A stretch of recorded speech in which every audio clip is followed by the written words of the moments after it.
Bien entendu que le panafricanisme est un mouvement et une idéologie qui prône l'unité, la solidarité et l'indépendance du continent africain et des personnes d'ascendance africaine. Il n'en est pas de moins qu'il vise la libération et l'exploitation des ressources de l'Afrique par les étrangers. Ces objectifs incluent la libération de toute domination étrangère, la promotion des droits et de la dignité des Africains, la valorisation des cultures africaines et le renforcement des liens économiques, politiques et intellectuels entre l'Afrique et sa diaspora. Au fait, selon plusieurs activistes de ce mouvement, l'idée centrale serait de construire une force unie et solidaire, capable de peser lourd sur la scène internationale et de prendre ses propres décisions. Le panafricanisme vise alors à unir les peuples africains et afro-descendants ayant tout en commun. Ce mouvement, implémenté jadis par les pères fondateurs qui en ont donné de leur vie, semble davantage exploser avec la prise de conscience collective de la nouvelle génération. La dignité et l'autonomisation refont surface. Les nombreux combats engagés sous le prisme du panafricanisme sont remportés par leurs leaders. La quête d'identité qui vise à permettre aux Africains de rester eux-mêmes et de prendre leurs propres décisions dans le respect de leur souveraineté est en marche. Bien plus encore, la solidarité entre l'Afrique et sa diaspora se renforce. Du coup, la vision du panafricanisme génère de l'espoir et porte en son sein une ambition sérieuse, celle d'une Afrique libre et prospère. En se présentant alors comme un bloc uni, l'Afrique peut avoir un poids, peut-être, il faut dire, un poids lourd plus important dans la sphère mondiale, comme l'avait d'ailleurs prédit en son temps le père Kwame Nkrumah, une figure majeure du panafricanisme. C'est donc une vision sociale, économique, culturelle et politique d'émancipation des Africains.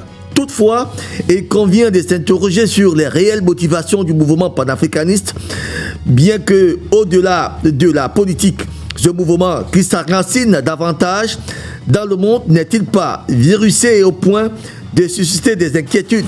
Peut-on résumer le mieux-être des Africains par la montée en puissance du panafricanisme et la mise en évidence de son idéologie? En d'autres termes, la vision panafricaniste est-elle la solution pour le mieux-être des Africains? Toutes ces questions et bien d'autres nous intéressent d'ailleurs ce jour dans le cadre de votre débat hebdomadaire. C'est le festin panafricain. Madame, Monsieur, bienvenue à tous et à toutes. Bienvenue à la palabre intellectuelle. Bienvenue au débat.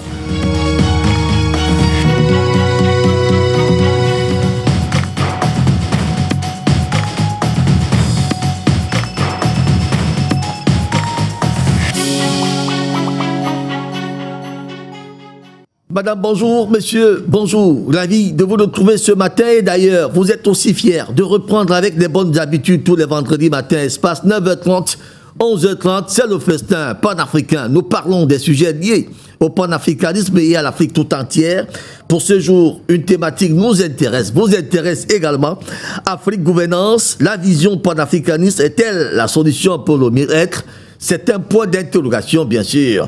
Et la question sera posée tout à l'heure à notre panel qui s'active à y être. En tout cas, la crème est déjà sur ce plateau. Nous sommes bel et bien sur Dash TV. Nous émettons à Douala au Cameroun et nous sommes visibles à travers nos signaux. Vous pouvez nous avoir via Canal Sat, son numéro 5 au 516. Vous pouvez nous avoir également via Nostal Time, surtout 792. Puis, pour ceux qui recherchent notre signal à travers d'autres réseaux, les signaux satellitaires sont également en marche avec Eutelsat, Amos et bien d'autres. En tout cas, nous avons nos réseaux sociaux bel et bien agrémentés ce matin par la jeune Stéphanie qui est là en poste. Madame, Monsieur, merci de faire confiance à Dash TV. Merci de faire confiance à Tabu dans sa version débat. Permettez-moi de présenter le panel qui est déjà si bien installé. Commençons par celui qui est en Guadeloupe et dont il est exactement 4h37 là-bas en Guadeloupe. Le docteur Irénée Gignem est bel et bien debout, universitaire, auteur et entrepreneur panafricaniste, membre de l'association guadeloupéenne Racines Poloniens du continent et de sa diaspora. Alors, docteur, bonjour. Bonjour Raoul. Merci de te retrouver content de te retrouver et les autres panélistes que je vais certainement découvrir. Donc, c'est toujours un plaisir d'être dans ton programme. Personnellement, ça me permet de me reconnecter avec le pays auquel je reste très attaché. Et deuxièmement, ça me permet d'apprendre beaucoup de choses sur ce qui se passe, parce que c'est quand même une occasion privilégiée pour moi d'être informé de ce qui se passe, et le contact que j'ai avec mes copanélistes, ceux en tout cas que j'ai l'habitude de rencontrer. Donc, merci beaucoup. Je suis content d'être là aujourd'hui. Merci de vous trouver également, docteur Irénée Gignem. J'imagine que ça fait très longtemps. Nous n'avons pas pu même nous dire bonjour à travers le téléphone. Savez-vous, votre humble serviteur est tellement occupé ces derniers temps avec cette campagne qui fait que même ma vie familiale a pris un coup. Mais ce n'est pas grave, nous sommes là ce matin quand même. On a retrouvé de l'espoir et de l'énergie nécessaire pour faire cette émission ce matin. Bien que la campagne tire à sa fin et que le 12 octobre prochain, les Camerounais vont voter. Nous allons un peu respirer. Pour l'instant, croyez-moi, c'est Dieu qui nous donne toutes ces forces-là pour pouvoir nous lever, rentrer très tard et nous lever à 4 heures, revenir à la télévision pour le meilleur de nos téléspectateurs qui aiment bien nous voir, que nous aimons également. Merci, docteur Irénée Gignem. L'actualité au Cameroun bat son plein. En tout cas, nous sommes à la dernière ligne droite de cette élection prévue pour le 12 octobre prochain. J'imagine que vous êtes quand même en contact avec votre pays et tout ce qui se passe, malgré la distance qui nous sépare. Bien sûr, c'est ce que je viens de dire tout à l'heure. La preuve, pour preuve, je suis sur ce plateau. Je crois que c'est pas donné à tous les compatriotes qui se trouvent à l'étranger, depuis très longtemps comme moi, de se retrouver sur un plateau de télévision au Cameroun toutes les semaines. Donc, c'est quand même une preuve de mon attachement et de mon intérêt pour ce qui se passe au Cameroun et en Afrique d'ailleurs, hein. Donc, ça, c'est clair pour moi et je crois pour ceux qui me connaissent aussi. Vous avez les échos de la campagne électorale? Un tout petit peu, oui, mais peut-être que les aspects intimes, je n'arrive peut-être pas à les capter, parce que honnêtement, à part toi au Cameroun, je n'ai pas d'autres personnes qui me renseignent sur ce qui se passe lorsque cela est possible. Et ces derniers temps, ça n'a pas été trop possible parce que tu étais occupé, comme tu viens de le dire. Donc, je n'ai pas pu te poser les questions que je pose souvent, mais quand même, je suis ce qui se passe et je crois que de toute façon, il n'est pas très difficile aujourd'hui de suivre ce qui se passe au Cameroun avec les moyens techniques qui se sont beaucoup améliorés par rapport à il y a 8 ans. C'est quand même assez aisé aujourd'hui. En tout cas, on vous donnera l'occasion de suivre un peu ce qui se passe au Cameroun avec le panel sur place ici. Qui suit de très près l'actualité avec tout ce que nous avons comme candidats qui se déploient. Ils étaient 12. Il y en a maintenant 10. 2 ont jeté l'éponge pour se rallier à d'autres candidats. Et il y en a maintenant 10 qui vont challenger, qui vont se rivaliser d'adresse. Donc 9 contre 1. Vous pouvez comprendre ce que ça signifie. De toute façon, docteur Irénée Gignem, merci de nous faire confiance et de vous lever tout le matin. Vous allez nous dire bonjour à madame. Hein? Vous avez dû la laisser précipitamment pour cette émission. On s'en excuse énormément auprès d'elle. C'est aussi ça, le devoir d'un militaire que vous êtes, docteur Irénée Gignem. Ça fait partie du devoir conjugal pour un panafricaniste d'être présent dans une émission comme la tienne. Très bien. Je rappelle, vous êtes universitaire. C'est un élément de maintien du couple, hein, dans certaines conditions. Tout à fait. Alors, vous êtes universitaire, auteur et entrepreneur panafricaniste. Vous êtes d'ailleurs un docteur en linguistique anglaise, DUT de linguistique d'anglais également, universitaire, auteur et entrepreneur panafricaniste, membre de l'association guadeloupéenne Racine pour le lien du continent et de ses diasporas. Merci de répondre présent à cet appel, bien sûr. Nous revenons donc dans ces studios 101 de la maison de production de Dash TV, pourquoi pas, pour présenter le panel qui a répondu présent ce matin. Merci beaucoup. Didier Yimpoua, à mon extrême droite, a bel et bien répondu présent à cette invitation. Il fait d'ailleurs sa première dans cette émission de Tabloïd dans sa version débat. Il faut rappeler que Didier Yimpoua est un homme politique, un fervent acteur d'ailleurs de la société civile aussi, prescripteur du mouvement Écologie Ramage. Didier, bonjour. Bonjour M. Pépin, bonjour à mes copanélistes et bonjour à notre compatriote qui est aux Antilles. C'est toujours un plaisir grâce à la magie de la technologie, de nous relier comme ça là sur un plateau. Donc je suis content d'être là. Et tu me donnes là l'occasion de présenter une réflexion sur laquelle je travaille depuis un certain temps, le panafricanisme écologique.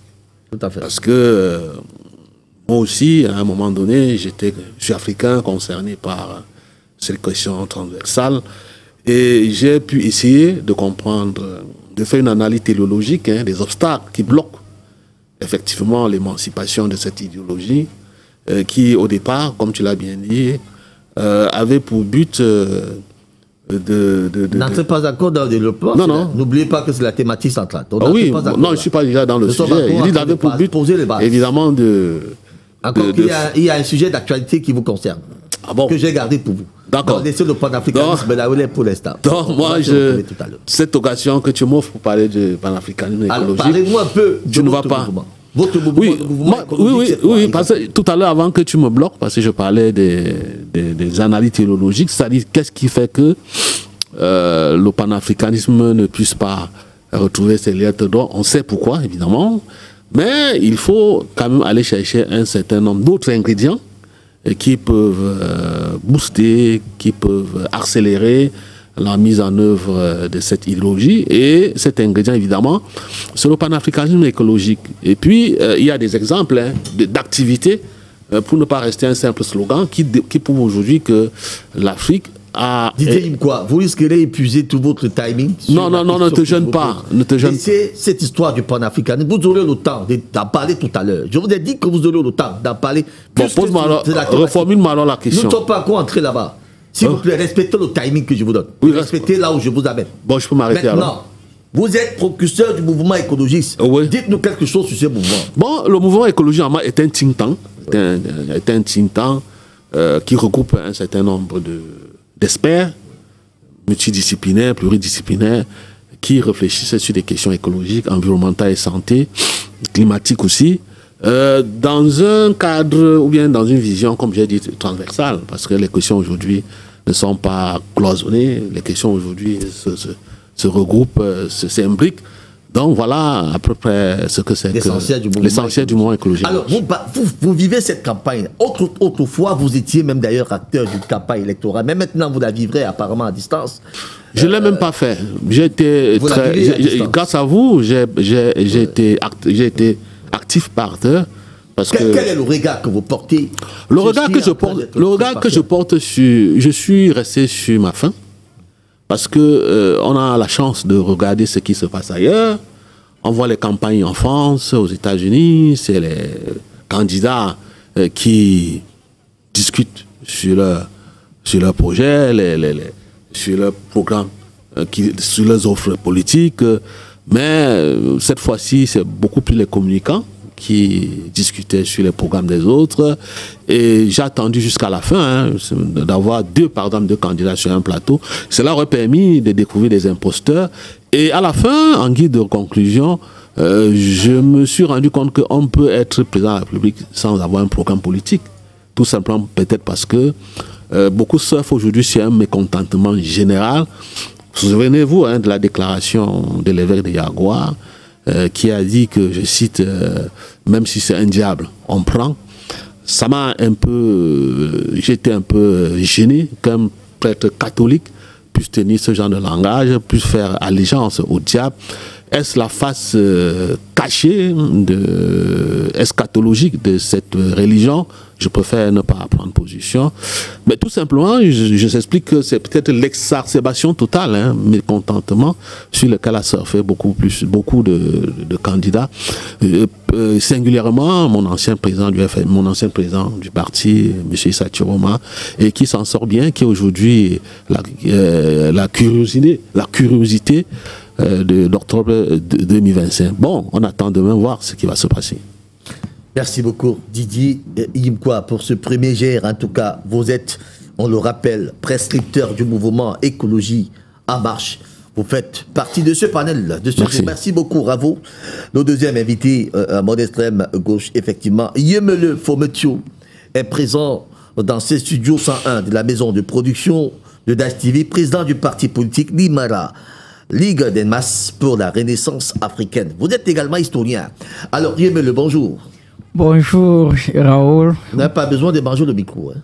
Pas besoin de manger le micro. Ça va aller. Bonjour, Raoul. Bonjour à mes copanélistes. Bonjour aux millions de téléspectateurs de Dash TV. C'est toujours un plaisir pour moi d'être ici, de répondre à cet échange, à ce débat. C'est toujours un plaisir pour moi. Alors, je regarde également le même sujet d'entrée. La campagne électorale, vous qui êtes homme politique, quel est le regard que vous portez sur ce qui se passe sur le terrain ces derniers temps? Nous sommes d'abord désolés que le pays soit arrivé à un certain niveau où on a besoin d'un diable pour nous diriger.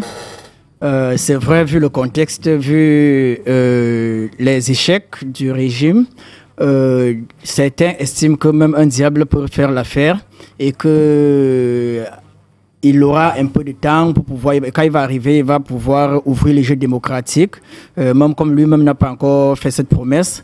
Mais bon, on verra. Mon parti a décidé à appeler les Camerounais à soutenir le parti d'opposition de leur choix. Donc, pas le régime au pouvoir, mais le parti d'opposition de leur choix. Votre parti, pour l'instant, n'est pas à la course. Et c'est allié à qui? À rien du tout? Non, c'est pas parce qu'on n'est pas dans la course électorale qu'on ne sait à rien du tout. Vous y êtes? Nous ne sommes pas à la course électorale, mais nous avons un rôle à jouer parce que nous avons une population, nous avons des gens qui nous écoutent. Alors, donc, quel est le regard que vous portez de tout ce qui se passe là aujourd'hui? Est-ce qu'une campagne électorale responsable? Est-ce que les partis, les candidats qui vont rivaliser d'adresse inspirent suffisamment de confiance?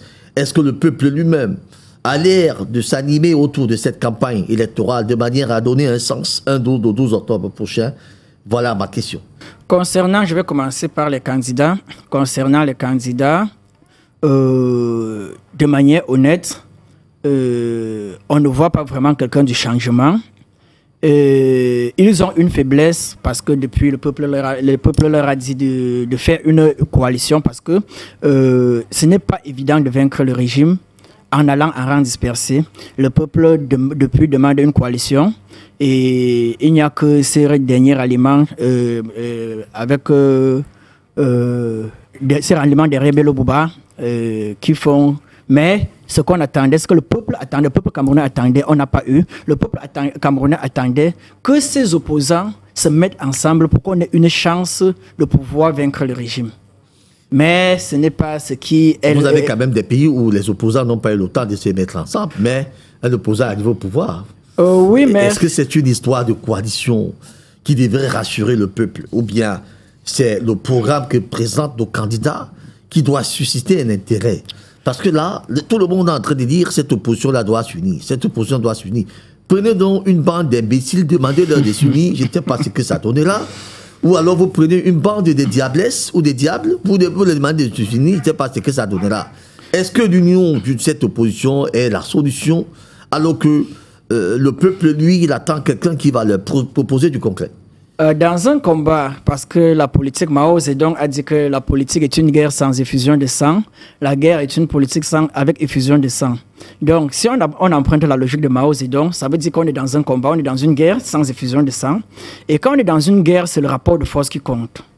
Si les pays qui peuvent vaincre seuls sont des pays qui ont un rapport de force assez grand pour pouvoir vaincre seul le parti au pouvoir. Mais dans notre pays, est-ce que quand on regarde tous nos opposants, est-ce qu'il y a une personne qui est capable de vaincre seul le régime? Là est la question qu'il faut poser. Si une personne n'est pas capable de vaincre facilement seul le régime, alors la coalition devient une nécessité. Quand on se rend compte qu'on est en face de quelqu'un qui est plus fort que nous et qui utilise des méthodes non conventionnelles, alors notre seule chance de pouvoir le vaincre, c'est unir nos forces. C'est simple, unir nos forces pour pouvoir avoir une chance d'arriver à bout de cette personne. C'est malheureusement le cas au Cameroun parce que de manière honnête, ça sera difficile pour un opposant de vaincre le régime. Donc, il fallait unir les forces.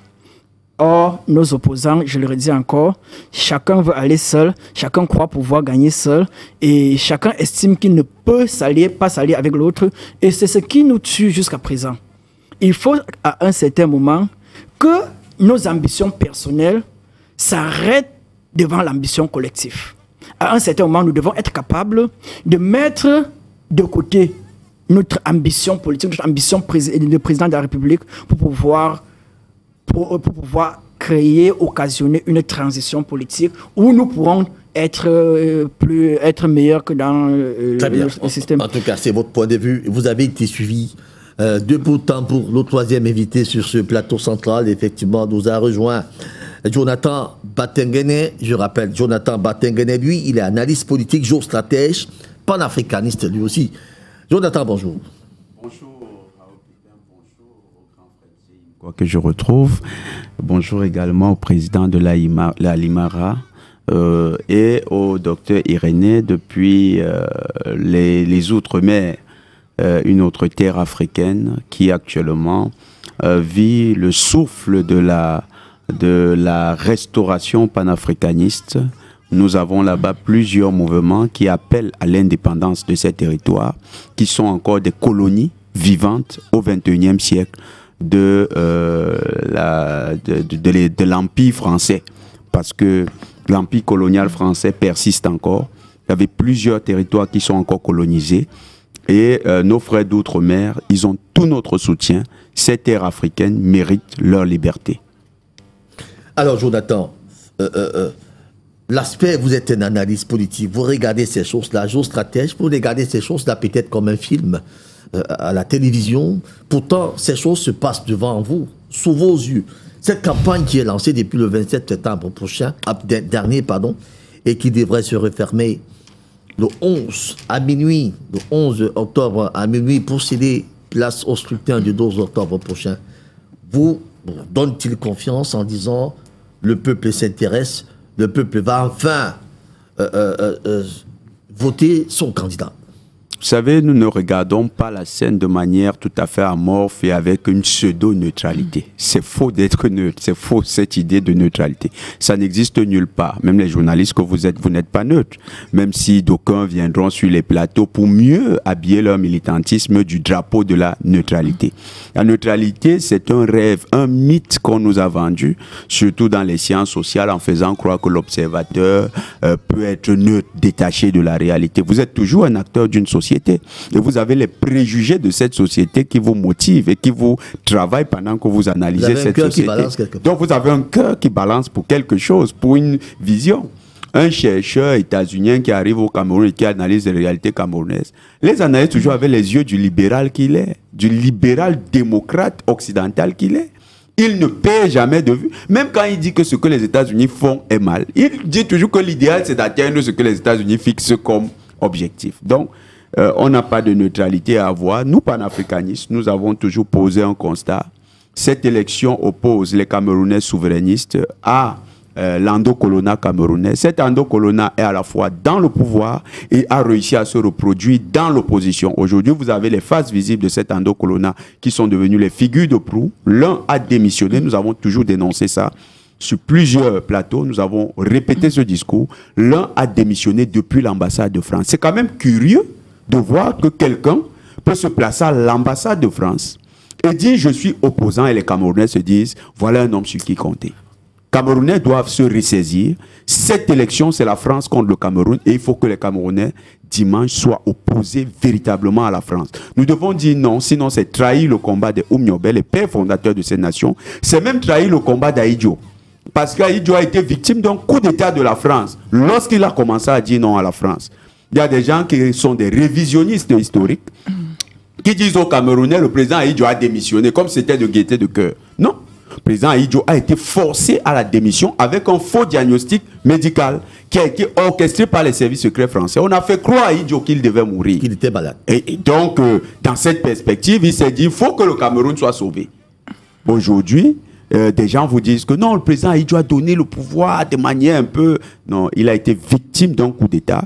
Et il s'est rendu compte après que c'était un coup d'État sanitaire. C'est pourquoi il a eu quand même aussi des velléités de contrôle du pays. Donc nous disons aux Camerounais, la France a toujours été opposée au président camerounais lorsque ces derniers ont des velléités nationalistes. L'indépendance du Cameroun ne se négociera pas avec un endocolon. Nous sommes à quelques jours de la liberté de notre pays. Les Camerounais doivent massivement voter pour l'indépendance politique, économique, culturelle de notre pays. Non, quand je le dis, est-ce que j'ai prononcé le nom des candidats? Que non. Mais les Camerounais doivent éviter les candidats qui bénéficient du soutien actif de la France. D'ailleurs, l'une des grandes questions, c'est est-ce que les Camerounais pourraient expliquer les financements de certains opposants? S'ils sont capables de s'expliquer d'où vient leur financement, eh bien, je les encourage à aller voter parce que je n'ai pas souvenir de ce que des Camerounais seraient engagés dans le financement d'un parti d'opposition. Alors, il faut se poser les bonnes questions. D'où viennent les finances et comment est-ce que ces candidats réussissent à prendre pignon sur rue? Surtout que certains sont arrivés dans la scène de l'opposition depuis 3 mois. Très bien. Alors, est-ce que pendant toutes ces années, c'est l'argent qu'ils ont accumulé ou bien est-ce qu'il y a des financements occultes? Nous encourageons les autorités à s'intéresser à ces questions financières parce que le financement des partis politiques garantit également la souveraineté des candidats pendant la gestion, parce que si un candidat de l'opposition venait à prendre le pouvoir, il y va de la souveraineté du Cameroun. Très bien. Donc cette souveraineté, on ne devrait pas badiner avec autant le peuple que l'État. Docteur Irénée Gilien, vous avez suivi quand même ce qui se passe sur ce plateau. C'est dire déjà que vous avez une idée de l'ambiance que nous vivons depuis la semaine dernière et qui se poursuit d'ailleurs et qui va finalement s'éteindre ce dimanche. Alors, on vous écoute maintenant. Peut-être que vous avez une analyse constructive à faire. Constructive ou pas, c'est vous qui en jugerez. Moi, j'ai une analyse à faire. Et en général, je partage le point de vue les points de vue saillants qui ont été exprimés sur le plateau. Je crois que la situation disons, est un peu désolante au Cameroun, même pas un peu, c'est une façon de parler, elle est désolante, je ne comprends pas ce qui se passe. On aurait pu compter sur l'opposition, mais on se rend compte que cette opposition-là, finalement, n'arrive pas à se coaliser pour faire front, disons, face au candidat du régime en place. Et je ne peux pas avoir d'autre explication que disons, des personnes qui restent encore dans le paradigme endocolonial. Hein. Je ne peux pas comprendre ça, ce qui se passe. C'est très compliqué à comprendre. Je veux dire, à un certain niveau, on est obligé de reprendre une expression populaire du Cameroun, qui est le Cameroun, c'est le Cameroun. Parce que franchement, c'est quelque chose qui n'est plus dissible. On peut même pas en parler à des gens. Les gens vous demandent, mais comment est-ce possible? Comment se fait-il que ça se passe comme ça? Est-ce qu'on est, selon notre culture, est-ce qu'on est envoûté ou pas? Donc, mais bon, et puis bon, en fait, je ne sais pas, je lis les choses, mais quand on lit, il n'y a pas assez d'explications, on doit se faire sa propre analyse. Bon, quand on écoute des personnes sur la télé qui s'y connaissent, on comprend un peu mieux. Donc, j'ai bon espoir. J'ai bon espoir de ce qui va sortir des urnes, que ce sera à l'avantage des Camerounais, parce que la situation n'est pas quand même très très facile pour le pays. Donc, moi, je suis dépité, hein, je suis découragé. Je ne sais pas. J'espère que le pire ne se passera pas, parce que c'est aussi possible que le pire se passe. J'espère que le pire ne se passera pas. Donc, c'est tout ce que je peux dire. Très bien. Vous parlez là sous le coup de l'émotion, docteur Irénée Gilien, découragé, justement peut-être parce que vous ne voyez pas les issues, peut-être pas le bout du tunnel selon vous. Ben hélas, gardons l'espoir. D'ailleurs, il y a un candidat qui amorce sa campagne sur le fait de la grandeur et l'espérance. C'est comme ça que lui, il paie dans sa profession de foi. Alors, Didier Impoua, peut-être, vous voulez rajouter quelque chose? Non, ce que je voulais dire, c'est que le candidat Paul Biya avait un bilan à défendre. Un bilan de 43 ans d'années, sans interruption. Il avait un bilan à défendre. Et si je me limite à ce que je connais le moins mauvais, à savoir la politique du président Biya sur le plan écologique, il a beaucoup avancé. Moi, j'espère que vous n'êtes pas en train de donner du poids à un candidat ou bien à des choix. Il faut être honnête. Hein. J'ai peur qu'on nous dise sur ce plateau que nous sommes déjà partisans. C'est moi, ça m'engage moi. Oui. Ça m'engage moi, il faut être honnête. Il faut être honnête. Sur le plan, sur sa politique écologique, c'est vrai que c'est un verre à moitié plein et à moitié vide. Parce que le Cameroun aujourd'hui présente en matière sur le cadrage juridique est un exemple. C'est un exemple. Beaucoup de pays, la Côte d'Ivoire, le Sénégal, viennent ici copier sur le Cameroun, sur la mise en place d'un cadrage, je dis bien, juridique. Nous avons des lois, nous avons ratifié un certain nombre de conventions, dont la plus célèbre est la Convention de Paris, l'accord de Paris, en 2015. Mais sauf que, malheureusement, comme j'ai parlé du verbe plein et à moitié vide, sauf que le gouvernement n'a pas suivi. Le gouvernement n'a pas pris vraiment à corps les engagements du président de la République. La preuve, c'est que les grandes villes sont en proie aux crises des ordures ménagères. Vous avez des inondations à l'extrême nord. Il en a parlé l'autre jour dans son discours. C'est presque le seul candidat qui a parlé du changement climatique dans son adresse à Marois. Il y a les problèmes de submersion marine, par exemple à Kribilo, l'élévation du niveau de la mer. Vous êtes déjà en campagne. Donc, je ne suis pas en campagne. Je ne suis pas en campagne. Je parle de ce que moi je vois. Attendez, je vous donne la parole, s'il vous plaît. Cet espace tel que vous l'abordez, réalisez bel et bien dans un cadre précis. C'est dans la soirée. Je vous réponds. Effectivement, le matin, la question que je pose, c'est juste votre regard sur... Évidemment, c'est mon regard. Didier, je vous en prie, s'il vous plaît. Nous ne sommes pas en train de discuter sur ce plateau. Je vous amène quelque part, vous choisissez d'aller quelque part, vous dites que c'est votre point de vue, je ne peux pas le laisser passer sur ce plateau. Sauf si vous êtes parmi mes invités de la soirée où on vous donne libre choix maintenant, en suivant une thématique avec des critiques. Et ça correspond à ce plateau. Mais ce plateau-ci, j'ai juste demandé votre avis sur la campagne. Je ne vous ai pas demandé de porter des jugements sur un candidat ou bien sur la gestion du pays d'un candidat qui est... Bon, mon avis est fort simple. Je n'ai pas vu les débats sur le programme. C'est tout, je l'ai dit. Peut-être tu veux que je me répète. Effectivement, ce que Batengene vient de dire, s'il y avait eu des débats sur le programme, facilement, on aurait pu déceler ce genre de candidat dans Ndo Colonna. Il a parfaitement raison, je partage. Et les gens ont évité à dessein.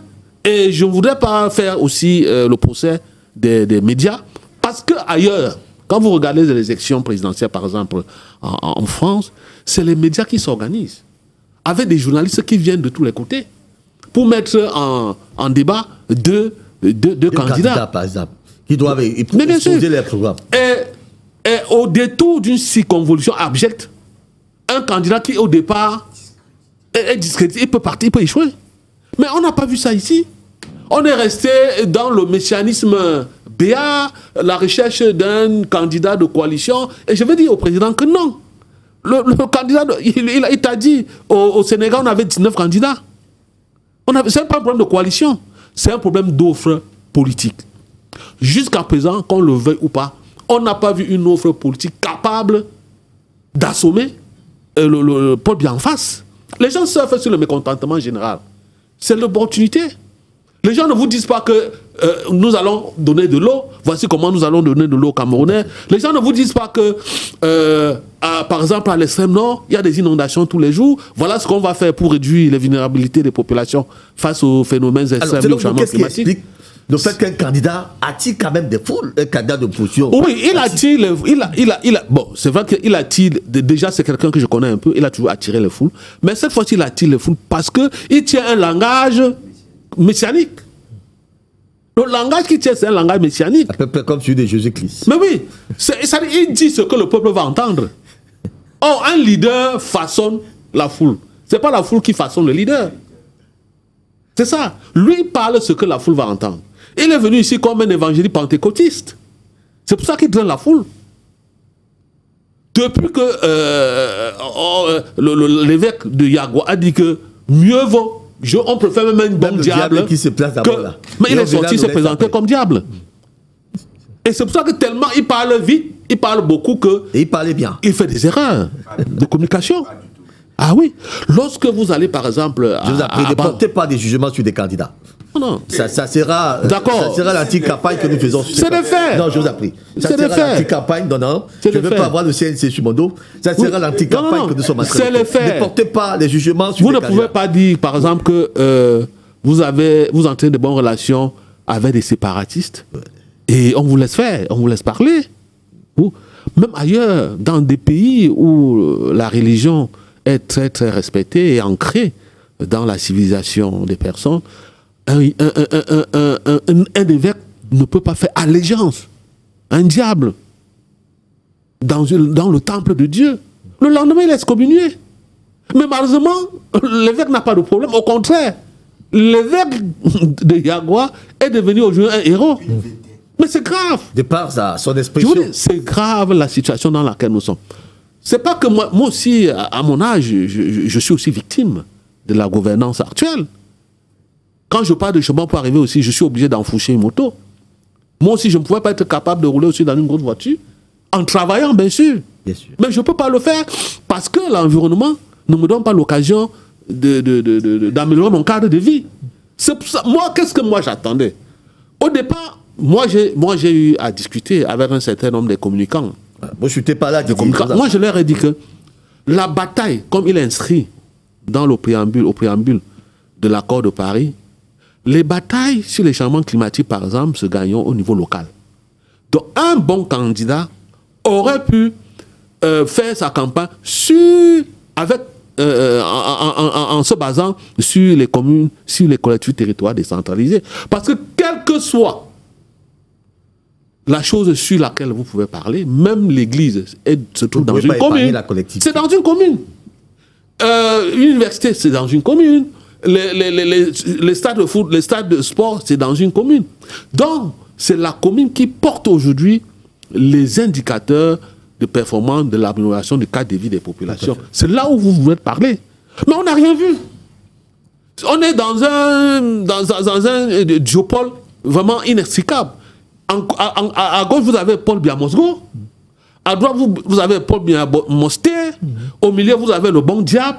Mais nous avons passé 2 semaines dans le mécanisme. Merci beaucoup, Didier, pour cette autre prise de parole. Yemele Fometue, vous n'avez pas besoin de demander la parole. La parole vous revient à votre tour. Très bien. Allez-y, prenez-la maintenant. Je vais revenir sur la situation de M. Issa Chiroma qui traîne les foules. De quelle situation? Vous avez posé une question, pourquoi un candidat traîne les foules, c'est ça qui vous intéresse. Pourquoi ces candidats semblent intéresser les foules? Le peuple camerounais, il faut le comprendre, le peuple camerounais est dans une situation de désespoir. Le peuple camerounais a besoin d'une bouffée d'air. Le peuple camerounais a besoin de quelqu'un, au moins. Le peuple camerounais est conscient. C'est pour ça qu'il s'appelle M. Chiroma le diable. Et le peuple camerounais est conscient que Issa Chiroma ne peut pas changer le pays, mais ils sont dans une situation où... Retirez cette expression. Bon, si vous le dites... Je ne voudrais pas. Je ne voudrais pas porter des jugements sur des candidats. Bon, du moins, je retire... Alors, vous retirez cette expression. Je retire l'expression. Très bien, allez-y. Donc, le peuple camerounais est à la recherche de quelqu'un qui peut au moins apporter un changement des systèmes, et c'est en celui-là qu'ils sont en train de voir. Et je vais revenir sur un autre fait. Les élections seront celui des endocolons contre la liberté. Ça sera, je ne pense pas qu'il y ait un candidat de la liberté dans l'opposition. Ça, c'est mon jugement. Je ne pense pas qu'il y a, parmi les candidats, je ne pense pas qu'il y a un candidat qui va vraiment de la libération du pays. C'est mon jugement. Je ne le pense pas. Et je reviens maintenant revenir sur la coalition. Mon co-panéliste a pris le cas du Sénégal. Il a pris un exemple très clair. Au Sénégal, par exemple, on n'a pas eu besoin de tout ça. Il n'y a pas que le Sénégal. Il y a plusieurs cas qu'on peut prendre comme ça. C'est ce que je dis de pur, c'est une question de rapport de force. Le rapport de force du Sénégal et le rapport de force du Cameroun, ce n'est pas la même chose. Au Sénégal, Ousmane Sonko était assez populaire. C'était un fait. Et en plus, la Cour constitutionnelle du Sénégal avait une certaine marge de liberté, parce que quand le président a voulu... Vous estimez que c'est la Cour qui a donné la victoire à Sonko? Non, j'explique. Ce n'est pas le peuple? Non, pas tout, c'est pas cela. Les deux ensemble, parce que quand le président a voulu reporter les élections, la Cour constitutionnelle a refusé. La Cour constitutionnelle a refusé. Et cela, il faut prendre tout cela en considération. Les rapports de force au Sénégal et au Cameroun ne sont pas les mêmes. Au Sénégal, Ousmane Sonko et son candidat pouvaient aller seuls avec le rapport de force qu'ils ont et prendre le pouvoir. Et pourquoi Ousmane Sonko pouvait aller avec son candidat en face seul? Il a pris le temps de se préparer. Alors, et en plus, il a... Est-ce que ce n'est pas ce que Didier était en train de dire tout à l'heure, qu'on n'a pas besoin d'une coalition, mais on a besoin des leaders qui se présentent et qui disent, bon, voici. Voilà ce que je vous propose. Est-ce qu'il y a un parmi les candidats, est-ce qu'il y a un leader qui a pris le temps de se préparer comme Ousmane Sonko l'avait fait au Sénégal? Non. Donc vous rejoignez donc Didier? Non. Non, je ne le rejoins pas. Je ne le rejoins pas. Qui s'est préparé? Non, on dit plutôt deux choses contraires. Non. Lui, il dit que on n'a pas besoin de coalition. Je dis parce que le rapport de force au Cameroun, le rapport de force n'est pas à notre niveau. On a besoin de coalition Sonko Sonko a préparé le rapport de force. Ça ne tombe pas du ciel de façon ex nihilo. Jusqu'ici au Cameroun, on connaît le PASTEF de Sonko. Je dis au Cameroun. Nous disons la même chose. Pourquoi les membres du Conseil constitutionnel au Sénégal n'ont pas cédé à Macky Sall? Ils avaient peur, évidemment, de la population. Du rapport de force. Maintenant, est-ce qu'au Cameroun, nous opposons à le même rapport de force? Je dis non. C'est pour ça qu'il faut une coalition. Non, vous devez travailler, vous ne pouvez pas sortir du gouvernement en 2 mois et vous croyez que vous allez fabriquer un rapport de force. On dit la même chose. Exactement. Si je suis en train, je suis en train de vouloir affronter, je sais pas affronter Nganou, je sais pas affronter Nganou, je sais que naturellement. Et je peux vous dire, s'il y avait une coalition, autour d'un leader comme Kamto. Permettez s'il vous plaît. Permettez. Si moi je veux affronter Nganou, on me met sur un ring avec Nganou, je suis sûr que je ne suis pas perdant. Qu'est-ce qu'il faut faire? J'ai la possibilité de prendre quelqu'un pour dire que tandis que je suis en train de cogner la tête, cogne seulement les pieds. C'est ça la coalition. Or, maintenant, si Nganou se retrouve en face de... Je ne connais pas que l'autre catcheur qui a son rang. Et s'il se retrouve avec quelqu'un qui a son rang, qui savent que la personne sait qu'il peut le battre, la personne n'a pas besoin de coalition. Mon président, mais si moi je l'affronte, j'ai besoin de coalition. Ça se construit, C'est président. pour cela que je dis... Je vous en prie, ne le coupez plus. C'est pour ça que je dis, notre rapport de force au pays actuellement fait qu'une coalition devient nécessaire. C'est pourquoi le peuple est conscient et le peuple appelle âprement son opposition, ses candidats à cette coalition. Mettez-vous ensemble pour la aller affronter. Le registre camerounais, c'est se coaliser. Le rapport de force n'est pas 43 ans. Le rapport de force n'est pas à notre avantage. Vous avez été suivi. Peut-être avant vous, Jonathan Batengue, permettez-moi en tout cas, nous avons perdu le docteur Irénée Gignac. Je voulais y râler, arriver à Guadeloupe tout à l'heure. Il reviendra forcément. Jonathan Batengue, vous avez suivi tout à l'heure. Ça a commencé à faire un peu chaud dans ce studio. Vous avez peut-être... Vous voulez rebondir sur la question aussi? Tout à fait. Tout à l'heure, le grand frère Didier, pour qui j'ai une grande admiration, parce que le combat écologiste, il fait partie d'une dynamique que nous encourageons également sur le continent. Il faut décoloniser le travail humanitaire et le travail de la société civile. Vous savez, on n'a pas toutes les mêmes sociétés civiles. Aujourd'hui, il y a 2 sociétés civiles. C'est vrai que le président de la Limara veut peut-être faire abstraction du dossier, mais peut-être il prendra conscience. Au fur et à mesure que son engagement sera à un certain niveau, il prendra conscience de ce qu'on appelle... Il y a plus de 10 ans d'engagement politique. Hein. Tout à fait. Permettez d'ailleurs qu'il avance. L'Ando-Colonna, il aura l'opportunité de croiser l'Ando-Colonna du pouvoir, qui est complice de l'Ando-Colonna de l'opposition. Les collisions sont immenses. Et cet Ando-Colonna du pouvoir a même ses propres chaînes de télé. Vous croyez que toutes les chaînes privées là sont vraiment privées? Elles appartiennent à des caciques du pouvoir qui travaillent pour la France et qui font véhiculer des idées qui vont contre l'action de développement du Cameroun. Je reprends un cas. L'opération Épervier, qui a neutralisé l'opération Épervier? C'est l'opposition et sa société civile. L'opposition et la société civile ont vendu l'idée suivant laquelle l'opération Épervier, c'est essentiellement une opération d'élimination politique. Et quand vous regardez qui sont les chantres de cette rhétorique, c'est les acteurs du pouvoir qui savaient qu'ils ont des comptes à rendre à la République, mais qui travaillaient pour la France. Et il y a des journalistes, je vous le dis, parce que M. Raoul, vous connaissez, il y a des journalistes qui se taguent être allés rencontrer des caciques du pouvoir en prison et être rentrés avec des enveloppes. Ces histoires, vous les connaissez parce que vos collègues les racontent. Pas du tout, je ne les connais pas. Donc, monsieur le président de la Limara, il y a une réalité. L'Ando-Colonna travaille au Cameroun. Si vous n'avez pas encore conscience de ça, ça dit que... Je n'ai jamais refusé. Vous faites abstraction d'un combat qui est réel. Non. Maintenant, posez-vous une question. Posez-vous une question.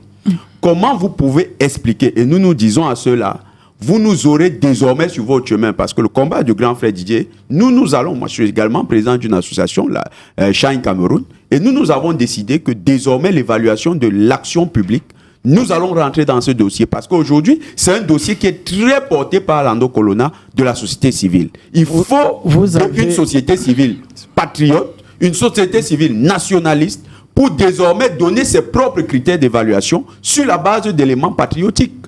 Vous avez aujourd'hui toute une campagne de sabotage des chantiers, des marchés publics, avec les grands travaux qui sont menés. Vous avez des entreprises qui n'exécutent pas dans les normes. Vous avez des complicités au niveau de l'ingénierie de l'État, avec par exemple le Madjeni. Quand une route est livrée et qu'elle est mal livrée, eh bien il y a l'ingénieur de l'État qui a posé sa signature. Quelles sont les responsabilités à l'intérieur? Nous disons à tous ces endocolons, eh bien, il faut bien prier que votre bon Dieu passe. Parce que s'il ne passe pas et que la chose continue, nous allons accompagner les pouvoirs publics, je n'ai pas dit un candidat, les pouvoirs publics, à résoudre cette question. Parce que nous allons toucher en profondeur la question de l'exécution, de la mauvaise exécution des marchés publics.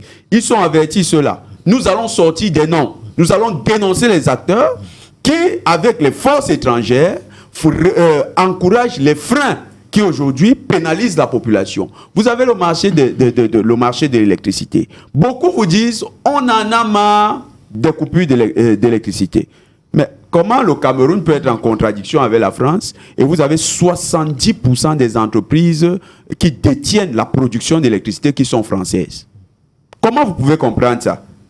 Et après, moi je vais vous dire, après échange avec un haut responsable dans le domaine de l'énergie, il m'a avoué que Globelec était un acteur véritable qui travaillait contre le fait que les Camerounais aient accès de manière régulière à l'électricité au Cameroun.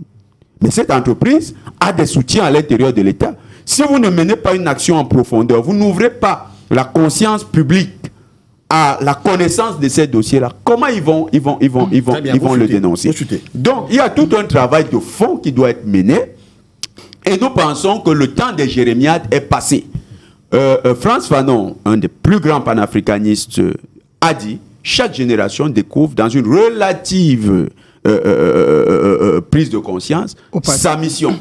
Elle l'a trahi ou elle l'assume. » Nous avons décidé en tant que panafricanistes d'assumer. Moi, je n'ai jamais rêvé, je ne rêve pas de devenir citoyen américain, français, britannique. Je ne rêve pas y aller également pour m'exiler.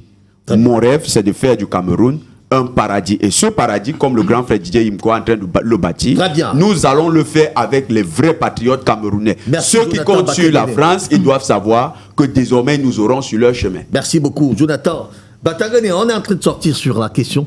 Didier, peut-être 1 ou 2 minutes encore, si vous avez à rebondir. Là, nous sortons déjà sur cette question. Non, je voulais dire qu'il y a des exemples actuellement qui prouvent que les Africains eux-mêmes peuvent se battre et faire des choses merveilleuses. Je prends par exemple la Grande Muraille Verte sur la lutte contre le changement climatique. C'est une bande sahélienne, ça va du Sénégal, Gambie, jusqu'à la Corne d'Afrique. Ça fait à peu près 120 000 hectares de sol à reboiser. Et vous imaginez que si on restaure toute cette bande sahélienne, on aura la terre pour cultiver, on aura de l'eau et les gens ne vont pas s'exiler. Les gens n'iront pas mourir dans la Méditerranée. Et c'est un projet qui coûte des milliards et des milliards de dollars. Et il n'y a que l'Afrique. L'Afrique n'a pas pris 1 franc dans une banque occidentale pour réaliser ce projet. Et ce projet est porté par une coordination, à la tête de la coordination, c'est un Camerounais qui siège à la Commission africaine, je crois, à Addis Abeba. Donc voilà des exemples qui prouvent que l'Afrique a de la ressource. L'Afrique, si elle a la volonté, elle peut faire des choses merveilleuses. Elle peut donner l'exemple à d'autres pays, même des pays occidentaux et pays asiatiques. Aujourd'hui, on a un autre problème, le problème du bassin du lac Tchad. Bon, l'Afrique se prépare aujourd'hui à trouver des financements pour résoudre le problème du lac Tchad, parce que le lac Tchad est en train de disparaître. Ça fait à peu près 35 millions d'habitants qui vivent grâce à cet écosystème fragile. Mais l'Afrique va trouver les moyens pour restaurer le lac Tchad. Tout à fait. Merci beaucoup, Didier Imko. Je rappelle que vous êtes d'ailleurs précurseur du mouvement écologie. Amage, oui, vous avez demandé la parole tout à l'heure. Justement, je crois que mon copanéliste a fait un très mauvais jugement de valeur sur moi. Je rappelle d'abord que mon parti politique, la Limara, est un parti UPCiste. Ça veut dire que les questions de souveraineté, nous les maîtrisons très bien. Et nous avons étudié très bien ces questions. Il a affirmé quelque chose, les élections d'octobre sont ceux des Ando-Colons et ceux de la Libération. Je voulais te faire comprendre qu'il n'y a pas de candidat de la Libération parmi les candidats du 12 octobre. Pourquoi? La libération, bien la souveraineté dont on est en train de parler, suppose qu'un candidat prenne clairement position sur le CFA. Et je crois que jusqu'ici, aucun candidat ne l'a fait. Deuxième, les accords coloniaux avec la France. Les candidats qui disent qu'ils veulent être de la libération doivent prendre des positions assez claires. Jusqu'ici, personne ne l'a fait. La gestion des ressources du pays par la mainmise de la France également, aucun candidat ne l'a fait. Donc, dire que les élections du 12 octobre seront ceux des Ando-Colons contre ceux de la libération, je ne peux pas accepter ça.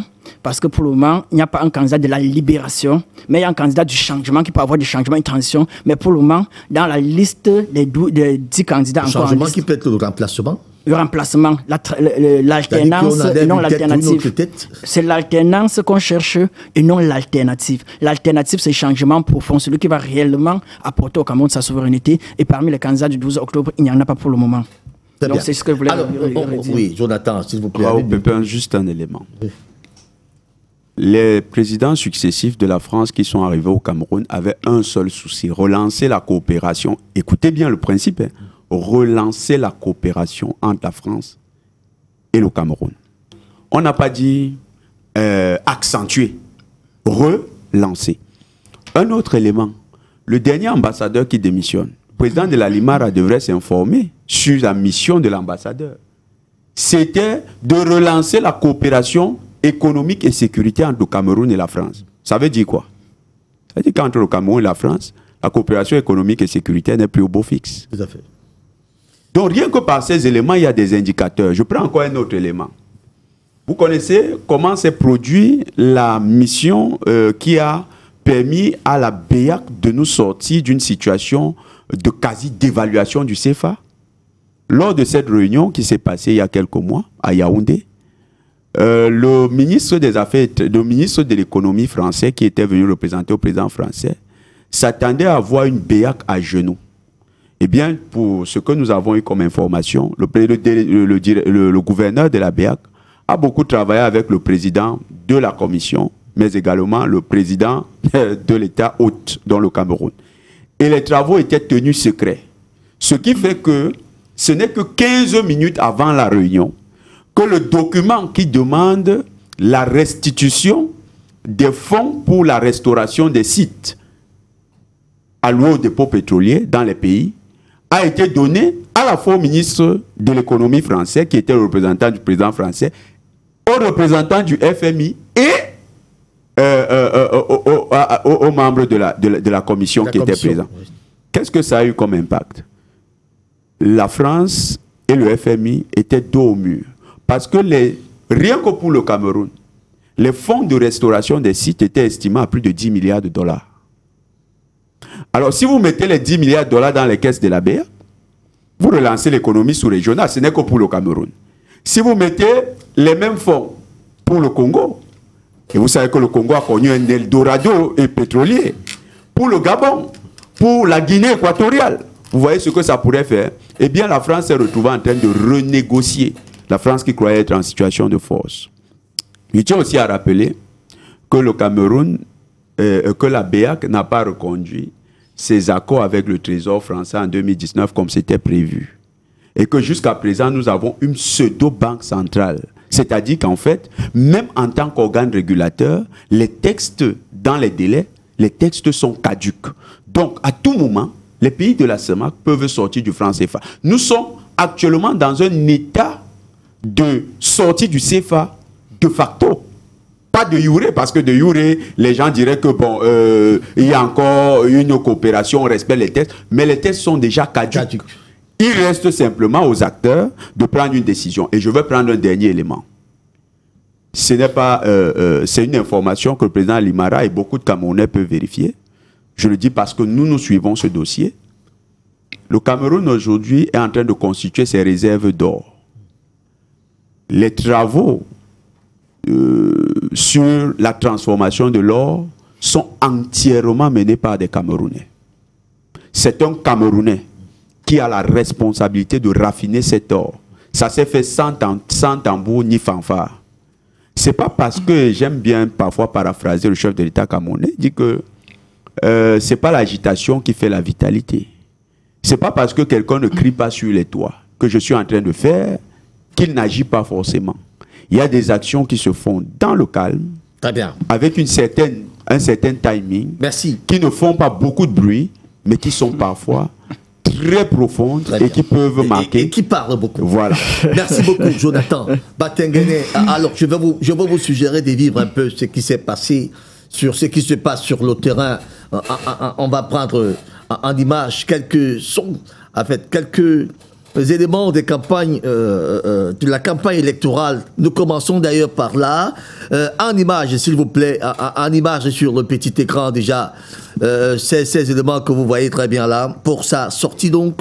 De plus, pour sa sortie de plus, les meetings de campagne du mandataire de la commission spéciale de Douala ont pris le départ à Sodi Kombo, P12. Le mandataire, membre titulaire du comité central du Rassemblement démocratique du peuple camerounais et son équipe se sont donc déployés ce jeudi, comme à leur habitude. Jacques Bimaï, puisqu'il s'agit bel et bien de lui, a apporté le message de la grandeur et de l'espérance du président candidat pour le champion, qui est d'ailleurs le champion à Sodi Kombo.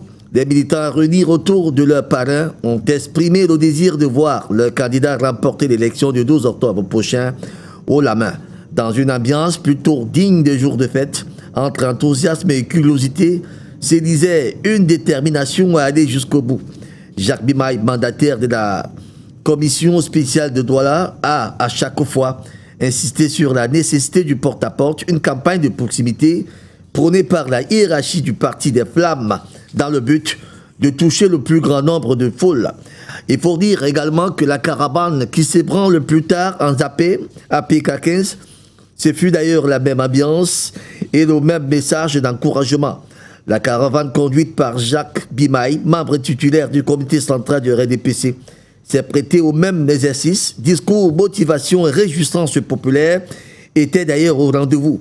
En zappé également, l'on a pu observer une foule dynamique acquise à la cause du président candidat, à qui elle promet d'ailleurs un vote à 100% ce 12 octobre 2021. De ces images d'ailleurs, je vous suggère de suivre maintenant un extrait du président, on va dire, du représentant du comité central du RDPC, il faut le dire, le membre titulaire du comité central du RDPC, mandataire d'ailleurs dans la zone bloc, dans la zone 5 du Vouli, Jacques Bimaï. On l'écoute. Ce que je viens de vivre est extraordinaire. J'ai vu, disons, une population qui est totalement dans l'enthousiasme. Je comprends que le chef de l'État, le président Paul Biya, est en phase avec les populations camerounaises, surtout du côté de Sodi Kombo et puis du côté de Sapé. Je rentre étant convaincu que le président Paul Biya sera très bien voté, contrairement en 2018. Je suis convaincu que le Vouri, les choses ne se passeront pas comme en 2018. 2025, comme je l'ai dit, nous allons voter le 12 octobre prochain. C'est le choix pour la stabilité de notre pays, pour la paix, pour la reconnaissance envers un homme, pour la gratitude vis-à-vis du chef de l'État et vis-à-vis de l'opinion internationale à qui nous voulons passer un message clair et net. Paul Biya, c'est un monument de la République, un envoyé de Dieu qui est chargé de mission. Il doit terminer sa mission et quand il aura terminé sa mission, il nous dira ce qu'il faut faire. Et ce qu'il est sûr, il va nous laisser sur le chemin d'un développement indéniable, d'une prospérité. Et surtout, notre souhait, c'est que les jeunes et les femmes, comme l'a dit le chef de l'État, qui comprennent qui sont au centre de ces préoccupations pour ce prochain septennat.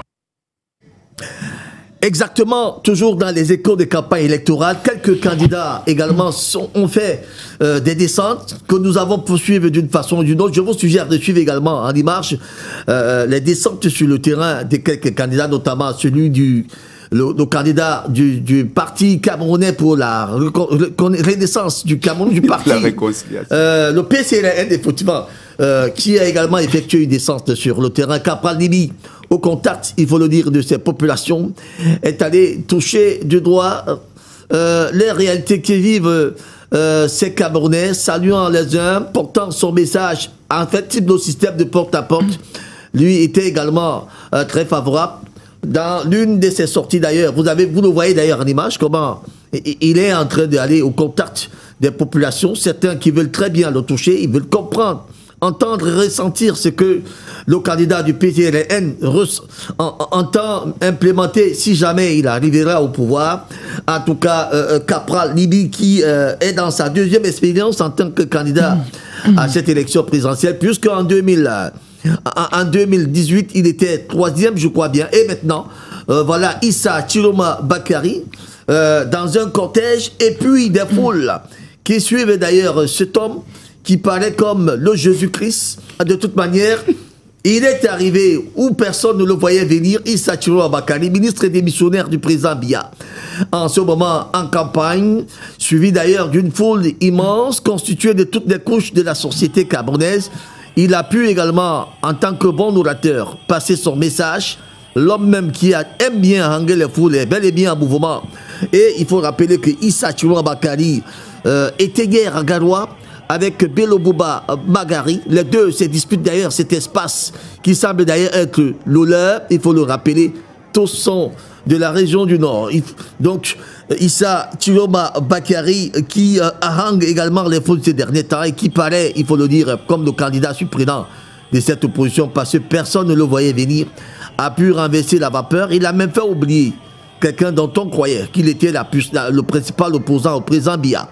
De toute façon, la campagne bat donc son plein et on attend voir ce 12 octobre qui va en principe prendre pour ce mandat les 7 prochaines années, conduire les destinées du peuple camerounais. Merci beaucoup.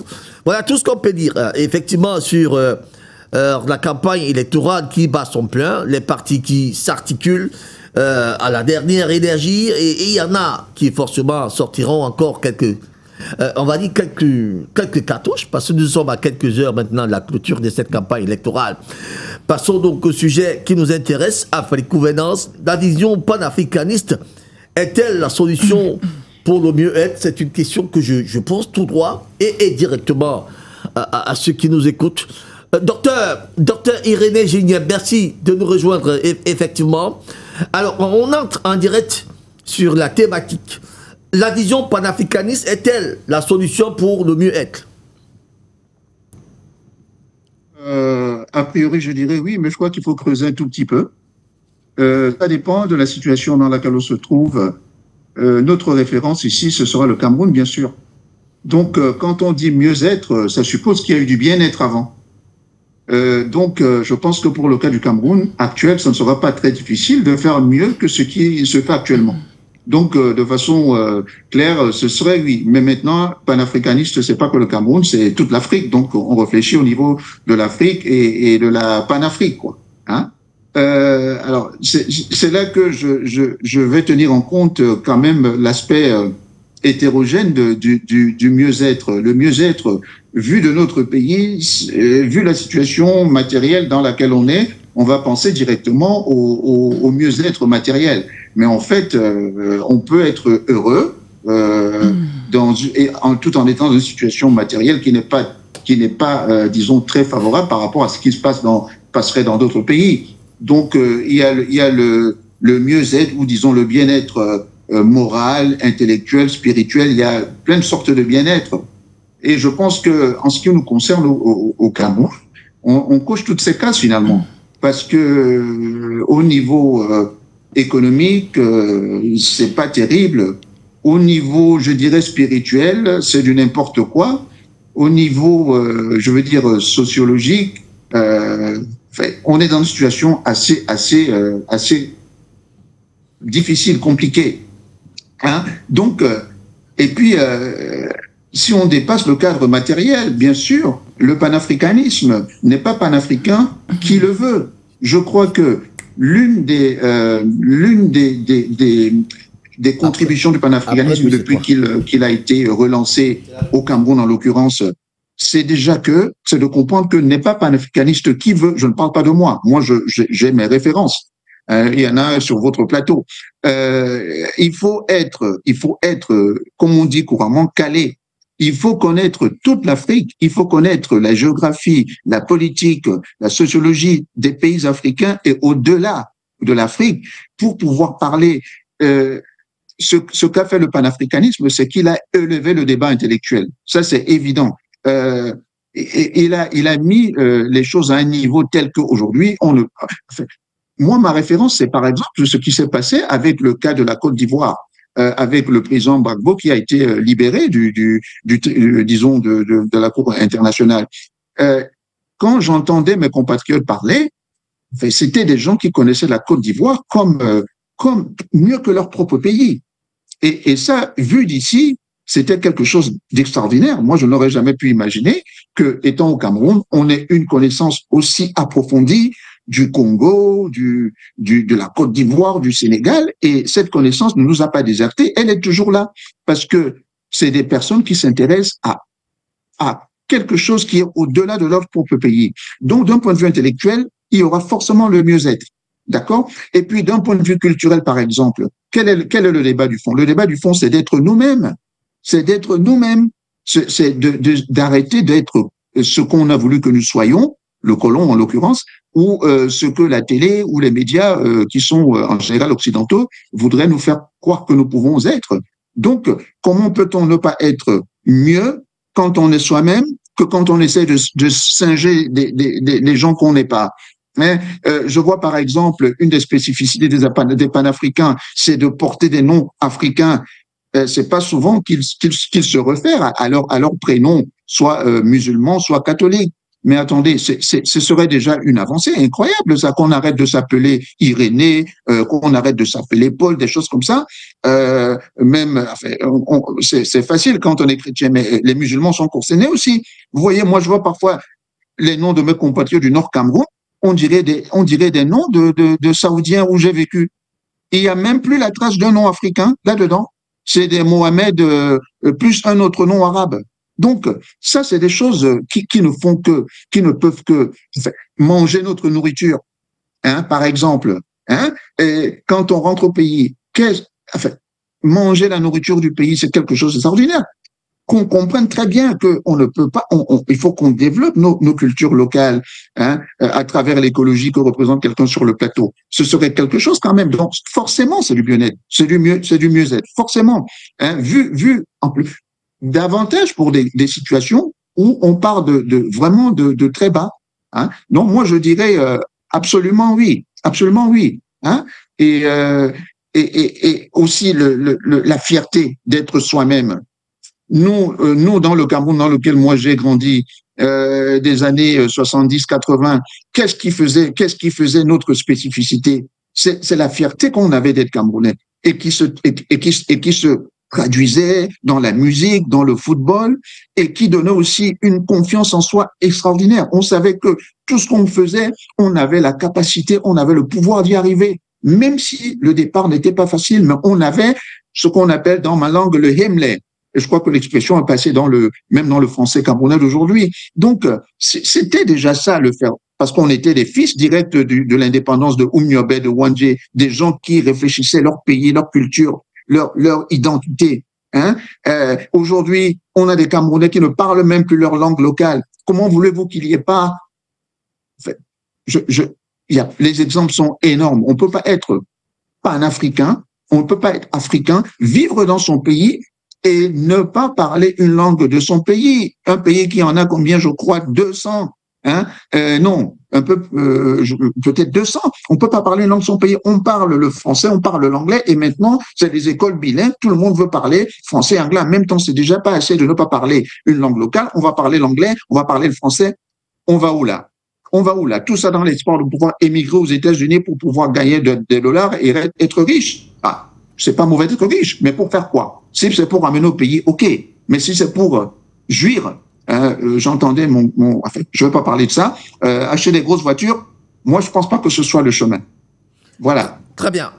Merci beaucoup, docteur Irénée Gigny-Abdidier. Le panafricanisme, la vision panafricaniste est-elle la solution pour le mieux-être des Africains? Oui. Je dis oui. C'est notre idéologie, c'est notre spiritualité. Mais pour les téléspectateurs qui nous regardent, il faudrait qu'ils comprennent que le panafricanisme que nous défendons n'est pas un panafricanisme anti-occidental ou anti-français. Parce qu'il y a la France politique, il y a la France des peuples. Et je connais des Français qui partagent l'idée du panafricanisme. Comme je connais des Africains qui pensent que le panafricanisme est dépassé, qu'il faut passer à autre chose. Je peux le citer ici, Achille Mbembe. Achille Mbembe, lui, vous dit carrément que nous sommes dans un monde en circulation. Lui, il a créé son néologisme qui est l'afropolitanisme. Il n'est plus avec vous. Lui, il dit, peut-être, toute proportion gardée, peut-être il a raison ou il a tort, parce que lui, il fait appel à des référentiels performants. Il dit que une idéologie ne doit pas être scandée sans référentiel. Et là, je peux lui donner raison, parce que le référentiel, c'est quoi? C'est par exemple mettre en perspective notre culture, par exemple. Il y a la culture, il y a la science. C'est vrai que la science est universelle, mais il y a une science qui peut tirer ses racines de notre culture.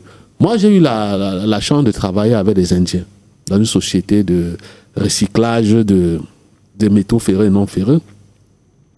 Et j'avais dedans quelqu'un avec qui, un Indien avec qui je m'entendais bien, parce que lui, il essayait quand même de parler français pour avoir travaillé au Congo. Moi, je lui ai demandé comment ils ont fait pour être en moins de 40 ans à tutoyer la Chine. Je lui ai posé la question. Que lorsqu'on regarde votre histoire, vous avez aussi subi l'esclavage. Les Anglais ne vous ont pas laissé respirer. Comment vous avez fait? Il me dit d'abord, nous avons une langue. Les Indiens parlent, nous avons une langue. Voilà d'abord la base de notre développement. Deuxièmement, même si on va aux États-Unis tricher une technologie, on ramène chez nous. Si cette technologie n'a pas un ancrage culturel indien, on la rejette. On la rejette. Si ça peut détruire notre culture, on la rejette. Troisièmement, l'éducation. Nous, on n'a pas copié l'éducation ou bien l'instruction sur les autres. Parce que jusqu'à aujourd'hui, nous portons encore des préjugés, des avatars de la colonisation. Les vacances dans nos écoles sont collées aux saisons européennes françaises. Aujourd'hui, on a des vacances parce que ça correspond à l'été en France. Quand c'est l'hiver, ils reviennent chez nous. Quand c'est l'été, ils partent là-bas profiter du soleil. Ça n'a rien à voir avec la réalité camerounaise ou africaine. Donc il me dit, c'est d'abord notre éducation. Nous sommes partis sur la base que pour aller vite dans l'économie, il faut industrialiser l'artisanat. C'est ce qu'ils m'ont dit. Les tuniques, c'est-à-dire l'habillement que vous voyez chez les Indiens, tous les Indiens portent ces tuniques. Et ces tuniques sont aujourd'hui exportées. Sont vendues sur la planète Terre. En attendant que la planète, d'autres planètes soient habitées. Et c'est ça l'essence de notre culture. Et moi, je vais partager avec vous l'expérience qu'il m'a dit par rapport à l'éducation. Qu'est-ce que j'ai remarqué? J'ai remarqué que dans l'entreprise où nous étions, on a eu des PDG qui avaient 24 ans. Ce qui est impossible. Dans une entreprise qui vous fait facilement 100 milliards de francs CFA chiffre d'affaires l'an, avoir un PDG qui a 24 ans. On a des gars qui ont 21 ans, directeurs. Pendant que son congénère camerounais est encore à l'école. Je dis pourquoi? Il dit non. Conscient que notre pays, nous sortons d'une situation qui a failli aliéner notre bien-être, nous avons créé nous-mêmes notre modèle d'éducation. Nous nous sommes dit que, et puis nous avons essayé, comme je l'ai dit tantôt, de donner la valeur industrielle à l'artisanat. Il dit que tout ce que vous voyez dehors, que ce soit les tuniques, les appareils, c'est des choses qu'on fabrique d'abord sur le plan artisanal. Et puis ceux qui ont les moyens passent à l'industrie et on les vend. Un jour, on fait venir 10 conteneurs de briquettes qu'on devait habiller dans les fours. Parce que c'est des fours qui sont à 1500 degrés pour cuire du fer, si je veux parler comme ça, pour que tout le monde me comprenne. Mais moi, je vais à Mipalo. Moi-même, je vais à Mipomalo, à Yaoundé, avec un échantillon de briquettes. Je vais voir le directeur de Mipalo, je lui demande, mais monsieur le directeur, est-ce que vous ne pouvez pas faire ça ici? Il touche, il dit que non, on peut faire ça. Nous avons du côté entre Bankim, oui, je crois en Bankim, quelque part. Non, non, pas Bankim. Il me dit qu'entre Bamenda et l'ONU, on a tout un massif de sol là-bas. On peut épuiser un type d'argile pour pouvoir fabriquer ces briquettes. Je rentre maintenant, je dis à mon directeur, au lieu d'importer des dizaines de conteneurs chaque mois, parce qu'il faut habiller les fours pour cuire du fer, mais on peut faire fabriquer ça ici. Les Camerounais vont en profiter. La commune qui héberge ces massifs de sol va en profiter. Il m'a dit non. Il m'a dit carrément non. Tu sais ce qu'il me dit? Que nous fabriquons nos briquettes avec notre spiritualité. J'ai été bluffé. On a fait les calculs, on s'est rendu compte qu'en faisant fabriquer ces briquettes ici, ils gagnent 10 fois plus que de faire importer la briquette de l'Inde. Mais ils préfèrent importer les briquettes de l'Inde. Vous pouvez vérifier, c'est parce que je ne peux pas donner les noms de ces entreprises ici. Vous allez voir que jusqu'à aujourd'hui, tous les recycleurs, c'est-à-dire toutes les entreprises qui recyclent, qui fabriquent le fer à béton à partir de la ferraille, font venir les briquettes de l'Inde. Et ceux qui sont au poste de fabrication, c'est les Indiens.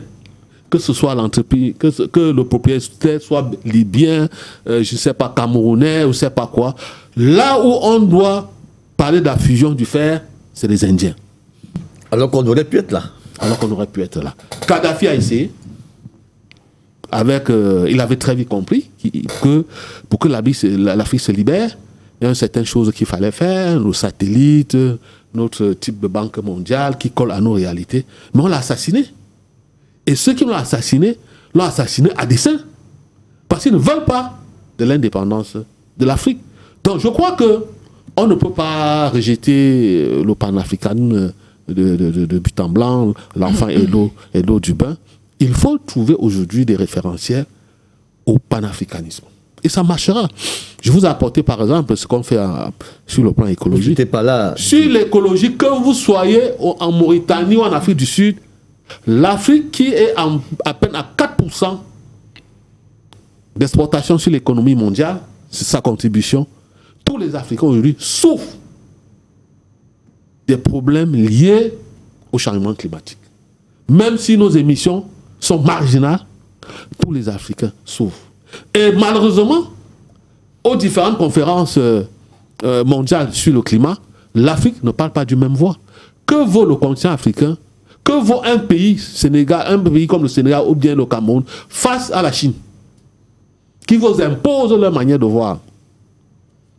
À la COP, on sait très bien qu'aujourd'hui, la source principale des gaz à effet de serre, c'est le pétrole, c'est les hydrocarbures. Mais lorsque vous allez là-bas, celui qui doit présider la COP, c'est comment on appelle ça, un négociant. Un négociant. Oui. D'hydrocarbures. Et il vous dit dès longtemps, au moment où on doit élaborer l'agenda, que ne parlons pas du pétrole ici.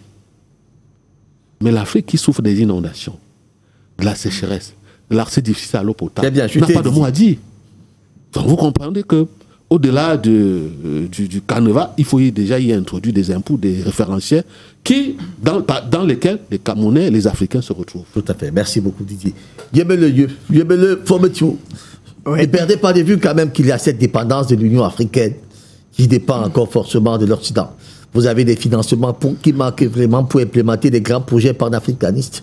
C'est quand même aussi un problème. Je vais d'abord commencer en précisant que mon parti, la Limara, la Ligue des masses pour la Renaissance africaine, est un parti, et son idéologie est le panafricanisme révolutionnaire. Vous profitez un peu pour faire la promotion de votre parti. Non, on est en droite ligne du panafricanisme. Notre parti est panafricain, donc nous défendons les idées du panafricanisme. Pourquoi est-ce important? Le panafricanisme aujourd'hui, Kwame Nkrumah l'avait dit à son époque, il avait dit l'Afrique doit s'unir ou périr. Ce n'est plus un doute.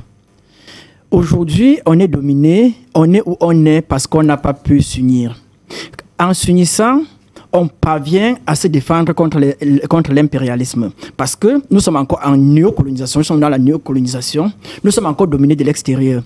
Et la seule chance pour nous de nous séparer de cette domination extérieure est que nous puissions mettre ensemble nos armées. Kadhafi parlait d'une armée de 2 millions de personnes. Ça devait être l'armée la plus puissante du monde parce que à son époque, l'armée chinoise la plus nombreuse avait 1 300 000 hommes. Donc, Kadhafi prenait donc une armée africaine des États-Unis d'Afrique qu'il prenait de 2 millions d'hommes. On devait avoir l'armée la plus nombreuse du monde, une armée la plus nombreuse. Et si cette armée est équipée et bien formée, le continent devait devenir invincible. Donc, du côté de la défense, le panafricanisme nous protège et nous permet de résister contre la domination étrangère, une domination qui pèse encore sur nous.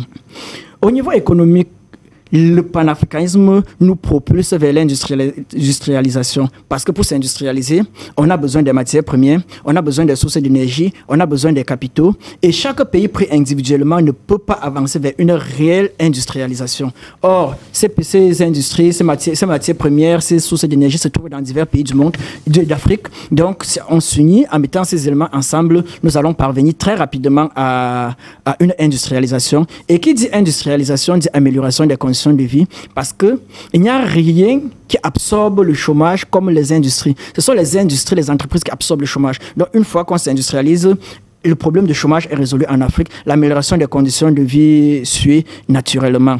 Donc nous devons, comme le précisait déjà Kwame Nkrumah, harmoniser nos politiques de gestion. Éviter que dans certains pays, il y a des dictatures, dans d'autres, sont un peu démocratiques. Donc étant unis, on va mettre ensemble, on va réfléchir ensemble, parce que c'est une question de réfléchir ensemble sur le meilleur système politique qui peut être salutaire à l'Afrique, qu'on peut mettre sur pied pour pouvoir parvenir à une industrialisation rapide de l'Afrique. En même temps, on doit harmoniser nos politiques de gestion, on doit harmoniser notre monnaie. Parce qu'aujourd'hui, vous savez, l'Union européenne avance avec l'euro. On doit harmoniser notre monnaie. Mon parti a opté pour l'afro, la monnaie quand on sera unis, parce que, comme je le disais, mon parti est panafricain. Notre monnaie sera l'afro. Donc, en même temps, on s'unit, en même temps, on parvient à protéger nos cultures, parce que nos cultures sont en train d'être détruites. Mon copanéliste parlait tout à l'heure. Heureusement que nous, dans notre parti, par exemple, vous ne verrez pas quelqu'un porter un nom occidental. Moi, par exemple, je m'appelle Yemele Fometio, ça ne veut pas dire que je n'ai pas de nom occidental. J'ai 2 noms occidentaux, et ce sont même des jolis noms, mais je préfère porter mes noms africains, parce que c'est où il faut tendre, ce panafricanisme que nous défendons. Donc, ce panafricanisme nous permettra de défendre notre culture, notre identité dans le monde, parce que notre culture est en train d'être détruite, nos langues sont en train de disparaître. C'est en se mettant ensemble qu'on pourra le plus aisément possible défendre nos langues. Si on ne se met pas ensemble, l'Afrique ne s'unit pas, l'Afrique va périr.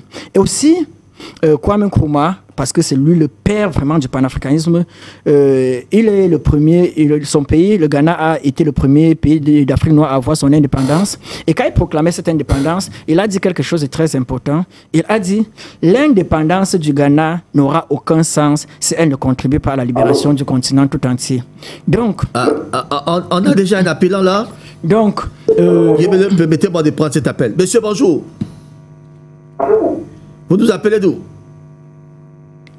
Je m'appelle Jérôme, j'appelle le Crédit. Très bien, on vous écoute. Oh, je vais parler au propos de ce que notre parti a passé avec l'opposition. Et que l'opposition n'a pas présenté au peuple camerounais. Moi, je voudrais dire que si c'était moi une opposition, le Cameroun a beaucoup de problèmes. Un candidat n'a jamais dit que vous fiez. Quand je vais changer la constitution, je vais employer les jeunes, je vais regarder l'affaire de l'électricité, les hôpitaux, l'eau et l'affaire des cartes d'identité. Les Camerounais souffrent l'affaire des cartes d'identité, les Camerounais souffrent de l'eau, les Camerounais souffrent des hôpitaux, les Camerounais souffrent de l'électricité, des routes. Hein? Il n'y a aucun candidat qui a présenté ce projet à tous les Camerounais. Donc, nous, on est seulement avec un espoir que peut-être le Cameroun peut changer. Et Issa Chirouma, c'est quelqu'un comme un enfant qui avait abandonné ses parents et il a pensé à ses parents et lancé. Et je crois qu'on doit avoir espoir qu'il va nous emporter quelque chose. Merci beaucoup pour l'émission.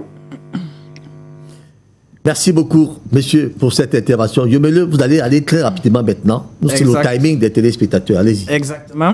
Je disais, les pays, quand vous regardez dans le monde, les pays les plus puissants du monde sont ceux qui ont un grand espace territorial. Ce sont ceux qu'on appelle généralement les pays continents. Parmi eux, on a la Chine. La Chine est un pays très vaste. On a la Russie qui est un pays très vaste. On a les États-Unis d'Amérique qui sont assez vastes. On a même les nouveaux pays qui sont en train d'émerger. On parlait tout à l'heure de l'Inde. L'Inde est un pays qui a une très grande superficie, le Brésil également. Donc, il est presque inadmissible actuellement aux petits pays de s'en sortir dans le monde. Le monde est en train d'aller vers des grands ensembles. D'ailleurs, on sait très bien qu'on voit les efforts de l'Union européenne. L'Union européenne est en train de se renforcer. L'Amérique latine est en train de se renforcer également en créant des organisations comme le Mercosur et autres. Donc, moins font plus. Il faut que nous, Africains, nous rendions compte que nous sommes faibles dans ce monde. Dans ce monde, nous ne représentons pas grand-chose. Il faut que nous en prenions conscience. Et une fois qu'on prend conscience, il va falloir qu'on se mette ensemble. On met ensemble nos ressources, on met ensemble nos énergies, on met ensemble nos cerveaux pour pouvoir compter sur ce monde. Nous n'avons pas le choix. Très bien. Alors, avant de revenir à vous, permettez-moi, Jonathan, de repartir en Guadeloupe où nous attend le docteur Irénée Gignac. On sait quand même, docteur Irénée Gignac, que que le panafricanisme souffre quand même d'un certain nombre de problèmes. Le manque de financement de ces projets. Vous avez l'Union africaine qui est censée implémenter ce panafricanisme, même dépend déjà de l'Occident. Vous avez des politiques qui ne semblent pas concorder. Vous avez de la Commission qui prend d'ailleurs son ampleur et essaye d'ailleurs de se stabiliser dans ces pays africains qui prônent le panafricanisme, c'est quand même curieux. Vous avez des leaders panafricanistes qui de temps en temps sont frustrés par leurs frères. On se pose la question de savoir est-ce que on est suffisamment conscient pour cette question. Avant de vous poser cette question, laissez-moi prendre ce téléspectateur, je vous le viens. Monsieur, bonjour. Monsieur, bonjour. Eh bien, il est parti. Alors, docteur, allez-y. Intéressant, parce qu'elle me permet justement de faire un point important par rapport à ce que j'ai entendu de mes deux précédents copanélistes, qui, j'ai l'impression, confondent entre l'africanisme et le panafricanisme. Le panafricanisme n'est pas un concept intracontinental de l'Afrique. Le panafricanisme inclut tous les Africains du continent et de la diaspora. D'accord? C'est très important. Kwame Nkrumah, ce n'est pas une critique, c'est juste une remarque que je fais. Kwame Nkrumah n'est pas à la base du panafricanisme. Il n'y a que des gens qui sont partis, il n'y a que des Africains qui sont partis du continent dans des conditions qu'on connaît, qui auraient pu avoir l'idée de retourner au continent, parce que nous, on y était déjà. Il n'y avait pas de raison de retourner. D'ailleurs, nous tous, enfin, au pays, tout le monde veut partir. Et j'ai encore un copanéliste qui vient de dire tout à l'heure que pour lui, c'est pas une rupture avec l'Occident, ce qui me paraît absolument inconcevable, en fait, de ce qu'il a dit là. Et après, il faut définir le contour de la rupture. Mais il n'y a pas de panafricanisme sans rupture avec l'Occident. Ça, il faut que ce soit clair. Maintenant, on va déterminer dans quel point, dans quel domaine on fait la rupture et dans quel domaine on ne le fait pas. Ça, c'est un autre débat. Mais il ne faut pas partir sur cette base-là. Donc, et justement, quel est l'intérêt du panafricanisme? C'est qu'on a des personnes dans tous les continents. On a des Africains dans tous les continents. On a des Africains en Inde. Alors, la personne qui fait l'apologie de l'Inde, là, mais l'Inde n'est pas un exemple par rapport au traitement qu'ils font au Sidi, qui sont les descendants d'Africains partis là-bas il y a 500, 600 ans, voire 800 ans. ne serait-ce que de ce point de vue-là, l'Inde n'a pas à prendre, l'Inde a toutes les qualités qu'on peut imaginer, mais elle n'est pas à prendre comme exemple pour un Africain qui connaît son histoire, parce que la situation des Africains en Inde, je dis bien des Africains indiens qui sont là-bas depuis 700 ans, elle est déplorable. Elle est pire que... je crois que tout le monde est au courant de ce dont je parle. Donc, justement, les gens qui sont de ces pays-là, par exemple, moi je suis en Guadeloupe où j'ai des gens qui sont guadeloupéens, qui sont de nationalité française et qui se disent, qui se considèrent africains. Pour eux, c'est anathème de les appeler autre chose que ça. Donc ces gens-là connaissent bien l'Occident. Et heureusement qu'ils ne se définissent pas comme occidentaux. Donc s'il y a quelque chose d'intéressant à prendre de l'Occident, on n'a pas besoin d'aller en Occident. Il y a juste besoin de nous référer à nos frères africains qui y sont déjà aux Amériques. Enfin, tout le monde connaît qui est Marcus Garvey, le Jamaïcain. Tout le monde connaît qui est Malcolm X. Tout le monde connaît. On n'a pas besoin de se dire européen. S'il y a quelque chose d'intéressant pour nous en Occident, en Chine, en Inde, on a nos frères là-bas qui vont nous expliquer de façon beaucoup plus véridique ce qui se passe. Moi, je ne ferai pas a priori confiance à un Indien qui me parle de son histoire parce que forcément, il va me la présenter de façon avantageuse. Et comme de toute façon, les Indiens, c'est connu, sont des racistes anti-noirs, invétérés, je dis bien, je connais. D'accord? Ils sont des racistes anti-noirs. C'est pas le pays où il faut être. Ça commence à changer un tout petit peu, mais il ne faut pas être dans ce pays-là quand on est noir. Même aujourd'hui, les Africains qui vont en Inde pour faire les études se font massacrer, maltraiter. Ça commence à baisser un tout petit peu, mais c'est terrible là-bas la situation des Africains. Donc moi, je ne prendrai pas comme référence l'Indien qui me parle de son Inde. Je parlerai comme référence l'Africain, le panafricain indien que j'en connais, qui me parle de son Inde.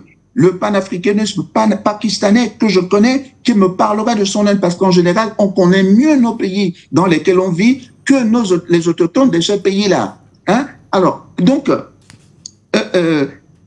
quand on redéfinit le panafricanisme, quand on le met dans son cadre originel, eh bien, il n'y a que des solutions finalement. Ou en tout cas, enfin, il n'y a pas de solution optimale, il n'y a pas de solution parfaite. Mais finalement, pour tous les problèmes qu'on peut avoir aujourd'hui, si c'est des problèmes d'industrialisation, on a des référents, on a des Africains, Américains qui sont de gros entrepreneurs, on a des médecins, on a tout dans le monde entier. Donc, il faut qu'on remette les pendules à l'heure, il faut qu'on rééclaircisse le débat. Quand on dit panafricanisme, on ne dit pas africanisme au sens comment dirais-je, de l'unité africaine. Disons l'unité africaine, mais l'unité africaine, c'est moins que l'unité panafricaine. L'unité africaine est beaucoup plus large que l'unité africaine. Et il faut chercher plus haut, parce que dans les communautés africaines du monde entier, Nouvelle-Calédonie, Papouasie, Nouvelle-Guinée, Australie, comment dirais-je, Amérique latine, Amérique centrale, c'est ça le panafricanisme. On a des frères dans tous ces pays-là et qui n'attendent que nous, pour nous rejoindre, qui n'attendent que nous nous organisions. Et regardez l'enthousiasme avec lequel les gens observent ce qui se passe au Burkina Faso. Regardez ça. La première fois dans l'histoire du monde que le monde noir entier s'est mobilisé lorsqu'ils ont appris que, un général noir américain promettait de s'attaquer au Burkina Faso. Donc, on a les ressources pour tout ça. On n'a pas besoin de références occidentales. Maintenant, si l'Occident a quelque chose à nous proposer, on prendra, il n'y a pas de problème. On ne déteste personne, mais on s'aime nous-mêmes. Merci beaucoup. Docteur Irénée Gignac, quand nous parlons de la vision panafricaniste, nous parlons bel et bien de cette vision, il faut le dire, qui vise à la libération de l'exploitation des ressources de l'Afrique par les étrangers. Ces objectifs incluent d'ailleurs la libération de toute domination étrangère, la promotion des droits et de la dignité des Africains, la valorisation des cultures africaines et le renforcement des liens économiques, politiques et intellectuels entre l'Afrique et sa diaspora. Nous parlons là du panafricanisme.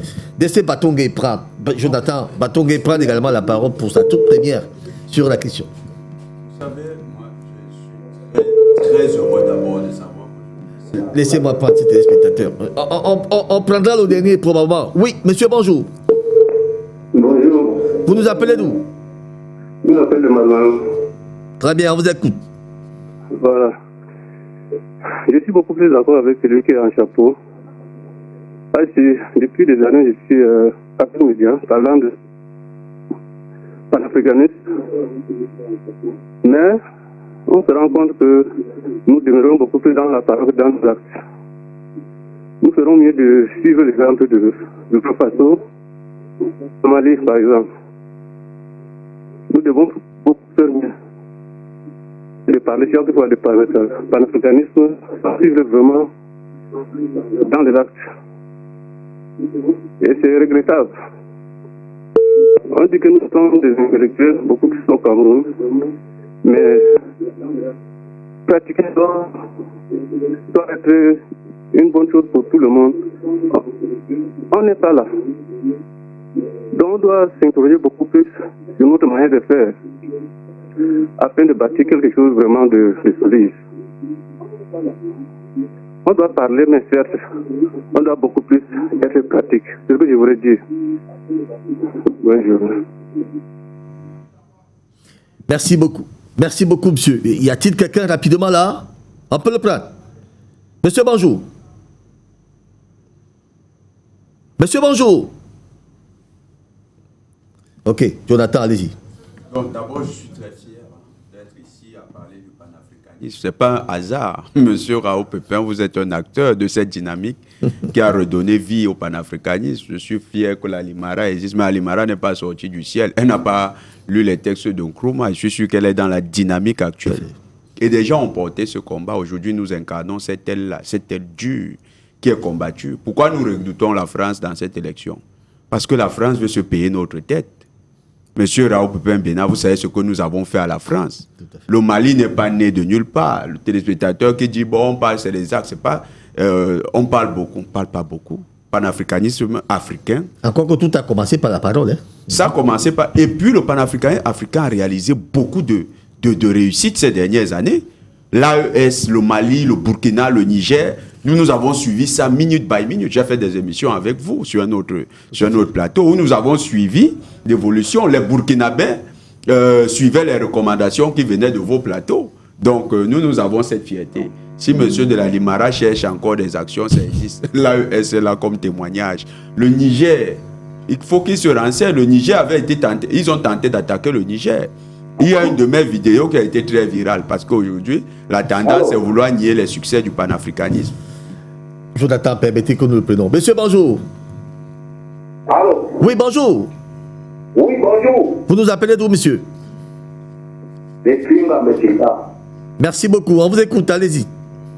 Oui, monsieur. Je suis en train de venir avec ma préoccupation par rapport le pays, si ça ne va pas. Les emplois que le président dit qu'il donne aux gens, il donne quoi aux gens? Les emplois qu'on nous torture sur ça jusqu'au point où tu ne parviens même pas à t'entendre avec ton employeur. Hein? Nous ne parvenons pas à faire quelque chose. Lui-même là où il est là, quand il dit que d'abord même les cas d'enquête, on n'a même pas de cas d'enquête maintenant pour faire un cas d'enquête. Il faut que tout le monde descende. Parfois même quand l'enfant n'a même pas l'acte de naissance, il va faire comment? Il faut qu'on te torture. Lui-même là, les routes, tous les routes sont gâtées. Quand lui-même fait Yaoundé, voilà, si la voiture, il va nous dire un peu ce que ça représente aujourd'hui. Hein? Les gens, ils parlent de ça, il va dire une autre. Lui-même, quand-même, l'État a déjà gâté toutes les histoires des sociétés ici au Cameroun. Hein? On nous donne des affaires, parfois même s'il y a un incident dans la société, la société est incapable de prendre soin de toi. Il te dit carrément que tu fais même 2 ans dans une société, on ne parvient même pas à t'appuyer, ni te mettre dans une tête, ni l'assurance, rien. C'est quel genre de société comme ça? Non, on ne peut pas. Nous, on ne refuse pas. N'importe qui va venir au Cameroun pour être encore président, on veut du changement. Et quand on parle de changement, il faut que ce changement-là doit être vraiment un bon changement. Et tout, c'est faux, ça ne va pas. Ça ne va pas. On souffre. Monsieur, vous chutez, je vous ai pris. On souffre. Merci. Merci beaucoup pour cet appel. Jonathan, allez jusqu'au bout maintenant. Il y a des succès. Le panafricanisme a beaucoup de succès aujourd'hui. Et il faut savoir une chose. Je vais prendre un autre élément.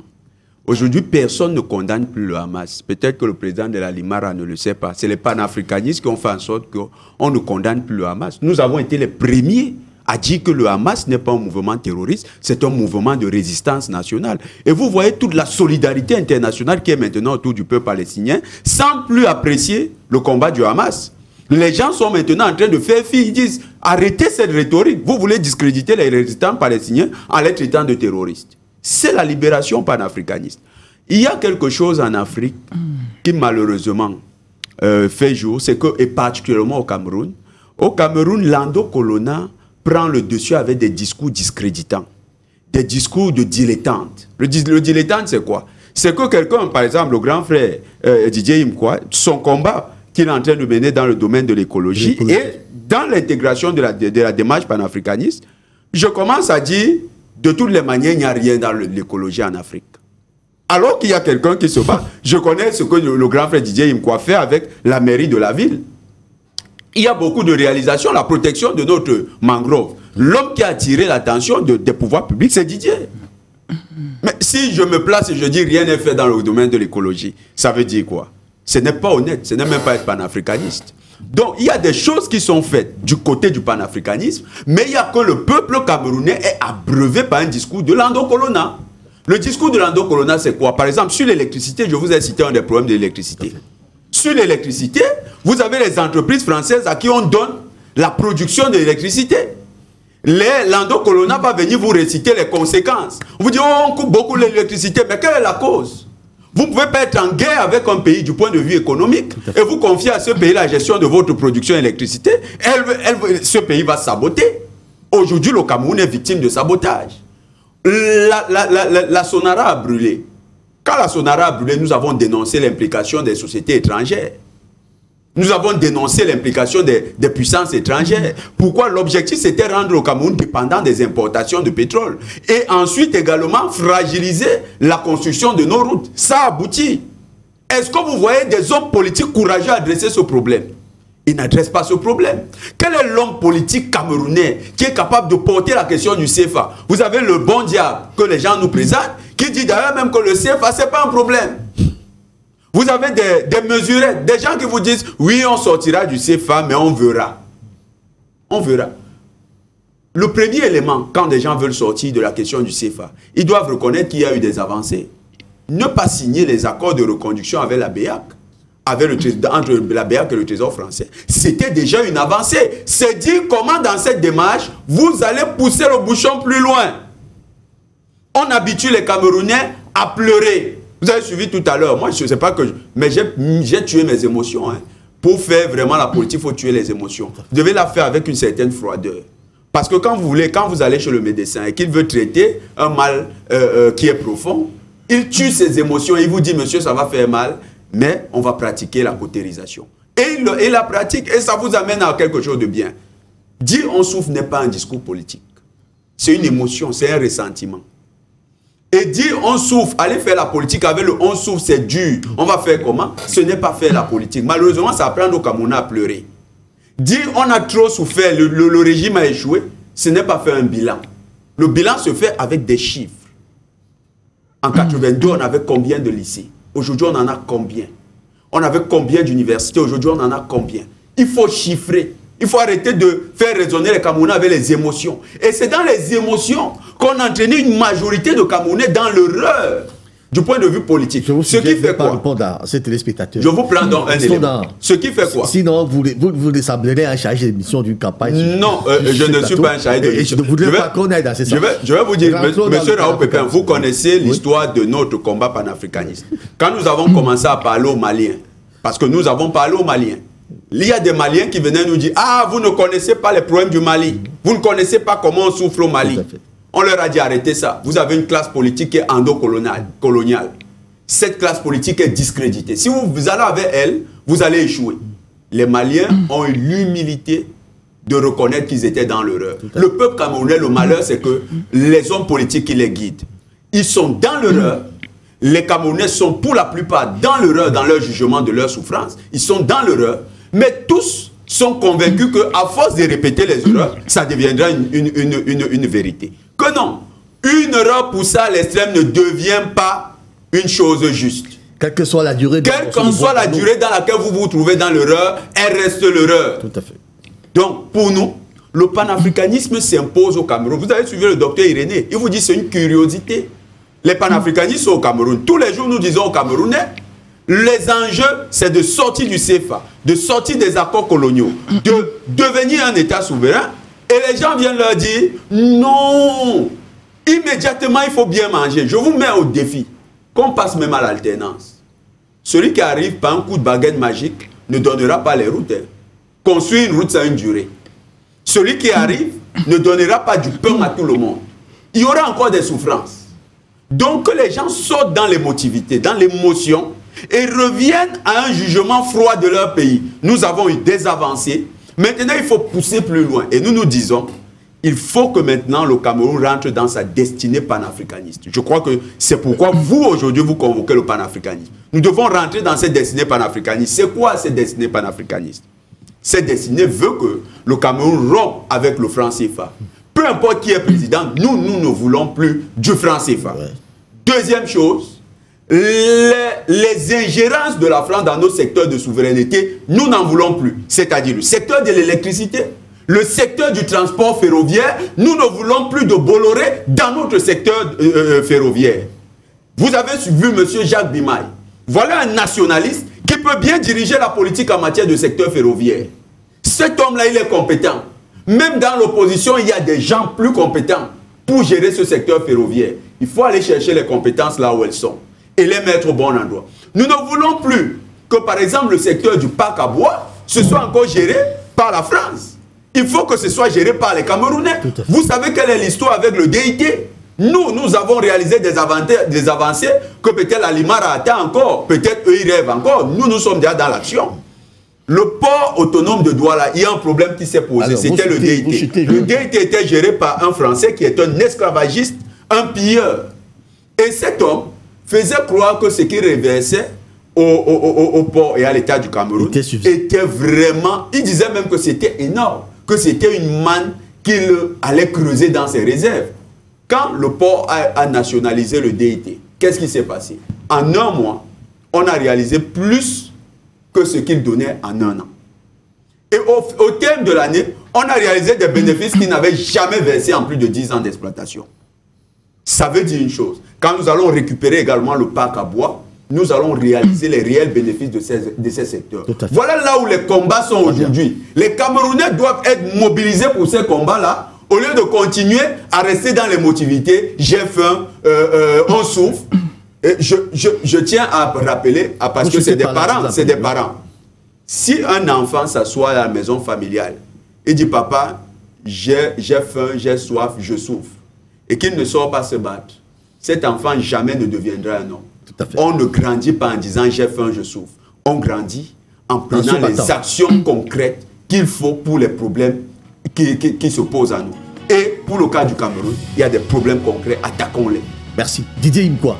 Et nous, on est à 5 minutes de la sortie. Oui, vous en avez 2. Oui, je voulais simplement dire que le panafricanisme tel qu'avait été pensé, Kwame Nkrumah, aujourd'hui, doit s'adapter aux réalités. Vous ne pouvez pas vous enfermer aujourd'hui et croyant que le monde se limite à vous. Qu'est-ce que vous allez faire, par exemple, du métissage culturel? Il y a des Camerounais qui ont épousé les Indiens. Qu'est-ce que vous allez faire de ces enfants? Et en plus, je ne fais pas l'apologie d'un pays ici. Parce que, Pépin, est-ce que tu peux me donner le nom d'un pays où il n'y a pas de racisme? Même chez nous, il y a le tribalisme. Mais il se trouve aujourd'hui que l'une des meilleures écoles au monde où on forme les informaticiens, c'est en Inde. Et Jacques Bodiawe, à l'époque, il a un de ses ouvrages où il conseille les Africains d'envoyer leurs enfants se former en Inde. Parce que là-bas, vous avez l'informatique, vous avez la pharmacie, et la médecine indienne est l'une des meilleures médecines, pour ne pas dire la meilleure au monde aujourd'hui. Donc, on va dans n'importe quelle culture, on prend ce qui est bien pour nous. Donc, on ne peut pas s'enfermer. Ça me rappelle un peu un ami enseignant qui disait que il entend des gens dire retour en Égypte, retour en Égypte. Il dit que c'est impossible. Recours en Égypte, c'est possible, mais pas le retour en Égypte. vous avez des réalités que vous ne pouvez pas obstruer dans votre combat. Donc il faut s'adapter, il ne faut pas s'enfermer. Pour dire au professeur Irénée que non, tel que je le vois élaborer ce qu'il entend par le panafricanisme, il donne raison à Achille Mbembe. Achille Mbembe qui dit que si c'est comme ça le panafricain, c'est impossible. Parce que nous sommes aujourd'hui un monde en pleine circulation. Quand ce n'est pas une circulation physique, c'est une circulation miniaturisée. Aujourd'hui, en un seul clic, vous pouvez voir ce qui se passe à Manhattan aux États-Unis. Et tout ça, c'est la technologie. Qu'est-ce que l'Afrique apporte à la technologie? La technologie qui est universelle. Aujourd'hui, au Cameroun, les lampes solaires que nous utilisons viennent de la Chine. Vous allez parler du panafricanisme tant tenu contre la technologie. Les gens qui dépensent 4 000 milliards de dollars dans les énergies solaires. Permettez que Yomolo dise également un mot. Allez-y rapidement. Ok, merci. Mon co-panéliste m'a beaucoup attaqué sans vraiment me connaître. Il m'a dit qu'il n'est pas le Kwame Nkrumah. Je crois que la prochaine fois, pour faire des appréciations sur quelqu'un, il faut qu'il l'apprenne. Et il faut qu'il cherche d'abord à se renseigner. Et je comprends. Il défend un certain parti politique, même s'il ne le déclare pas. C'est tout à fait normal. Je vais répondre rapidement à un co-panéliste, à celui qui m'a posé la question. Il m'a dit que on est dans la parole et non des actes. Non, il y a des actes qui sont en train de se poser. Moi, de mon niveau, de notre niveau, nous avons, par exemple, créé notre parti politique, la Limara. Nous avons créé une autre organisation. Vous êtes en oui, la Ligue. Il nous a dit. Très bien. Il nous a dit qu'on est dans la parole. Nous sommes arrivés. Merci beaucoup, Didier Imkwa, homme politique, prescripteur du mouvement écologique Amash. Yem le Fometio, président du parti politique Limara, Ligue des masses pour la renaissance africaine.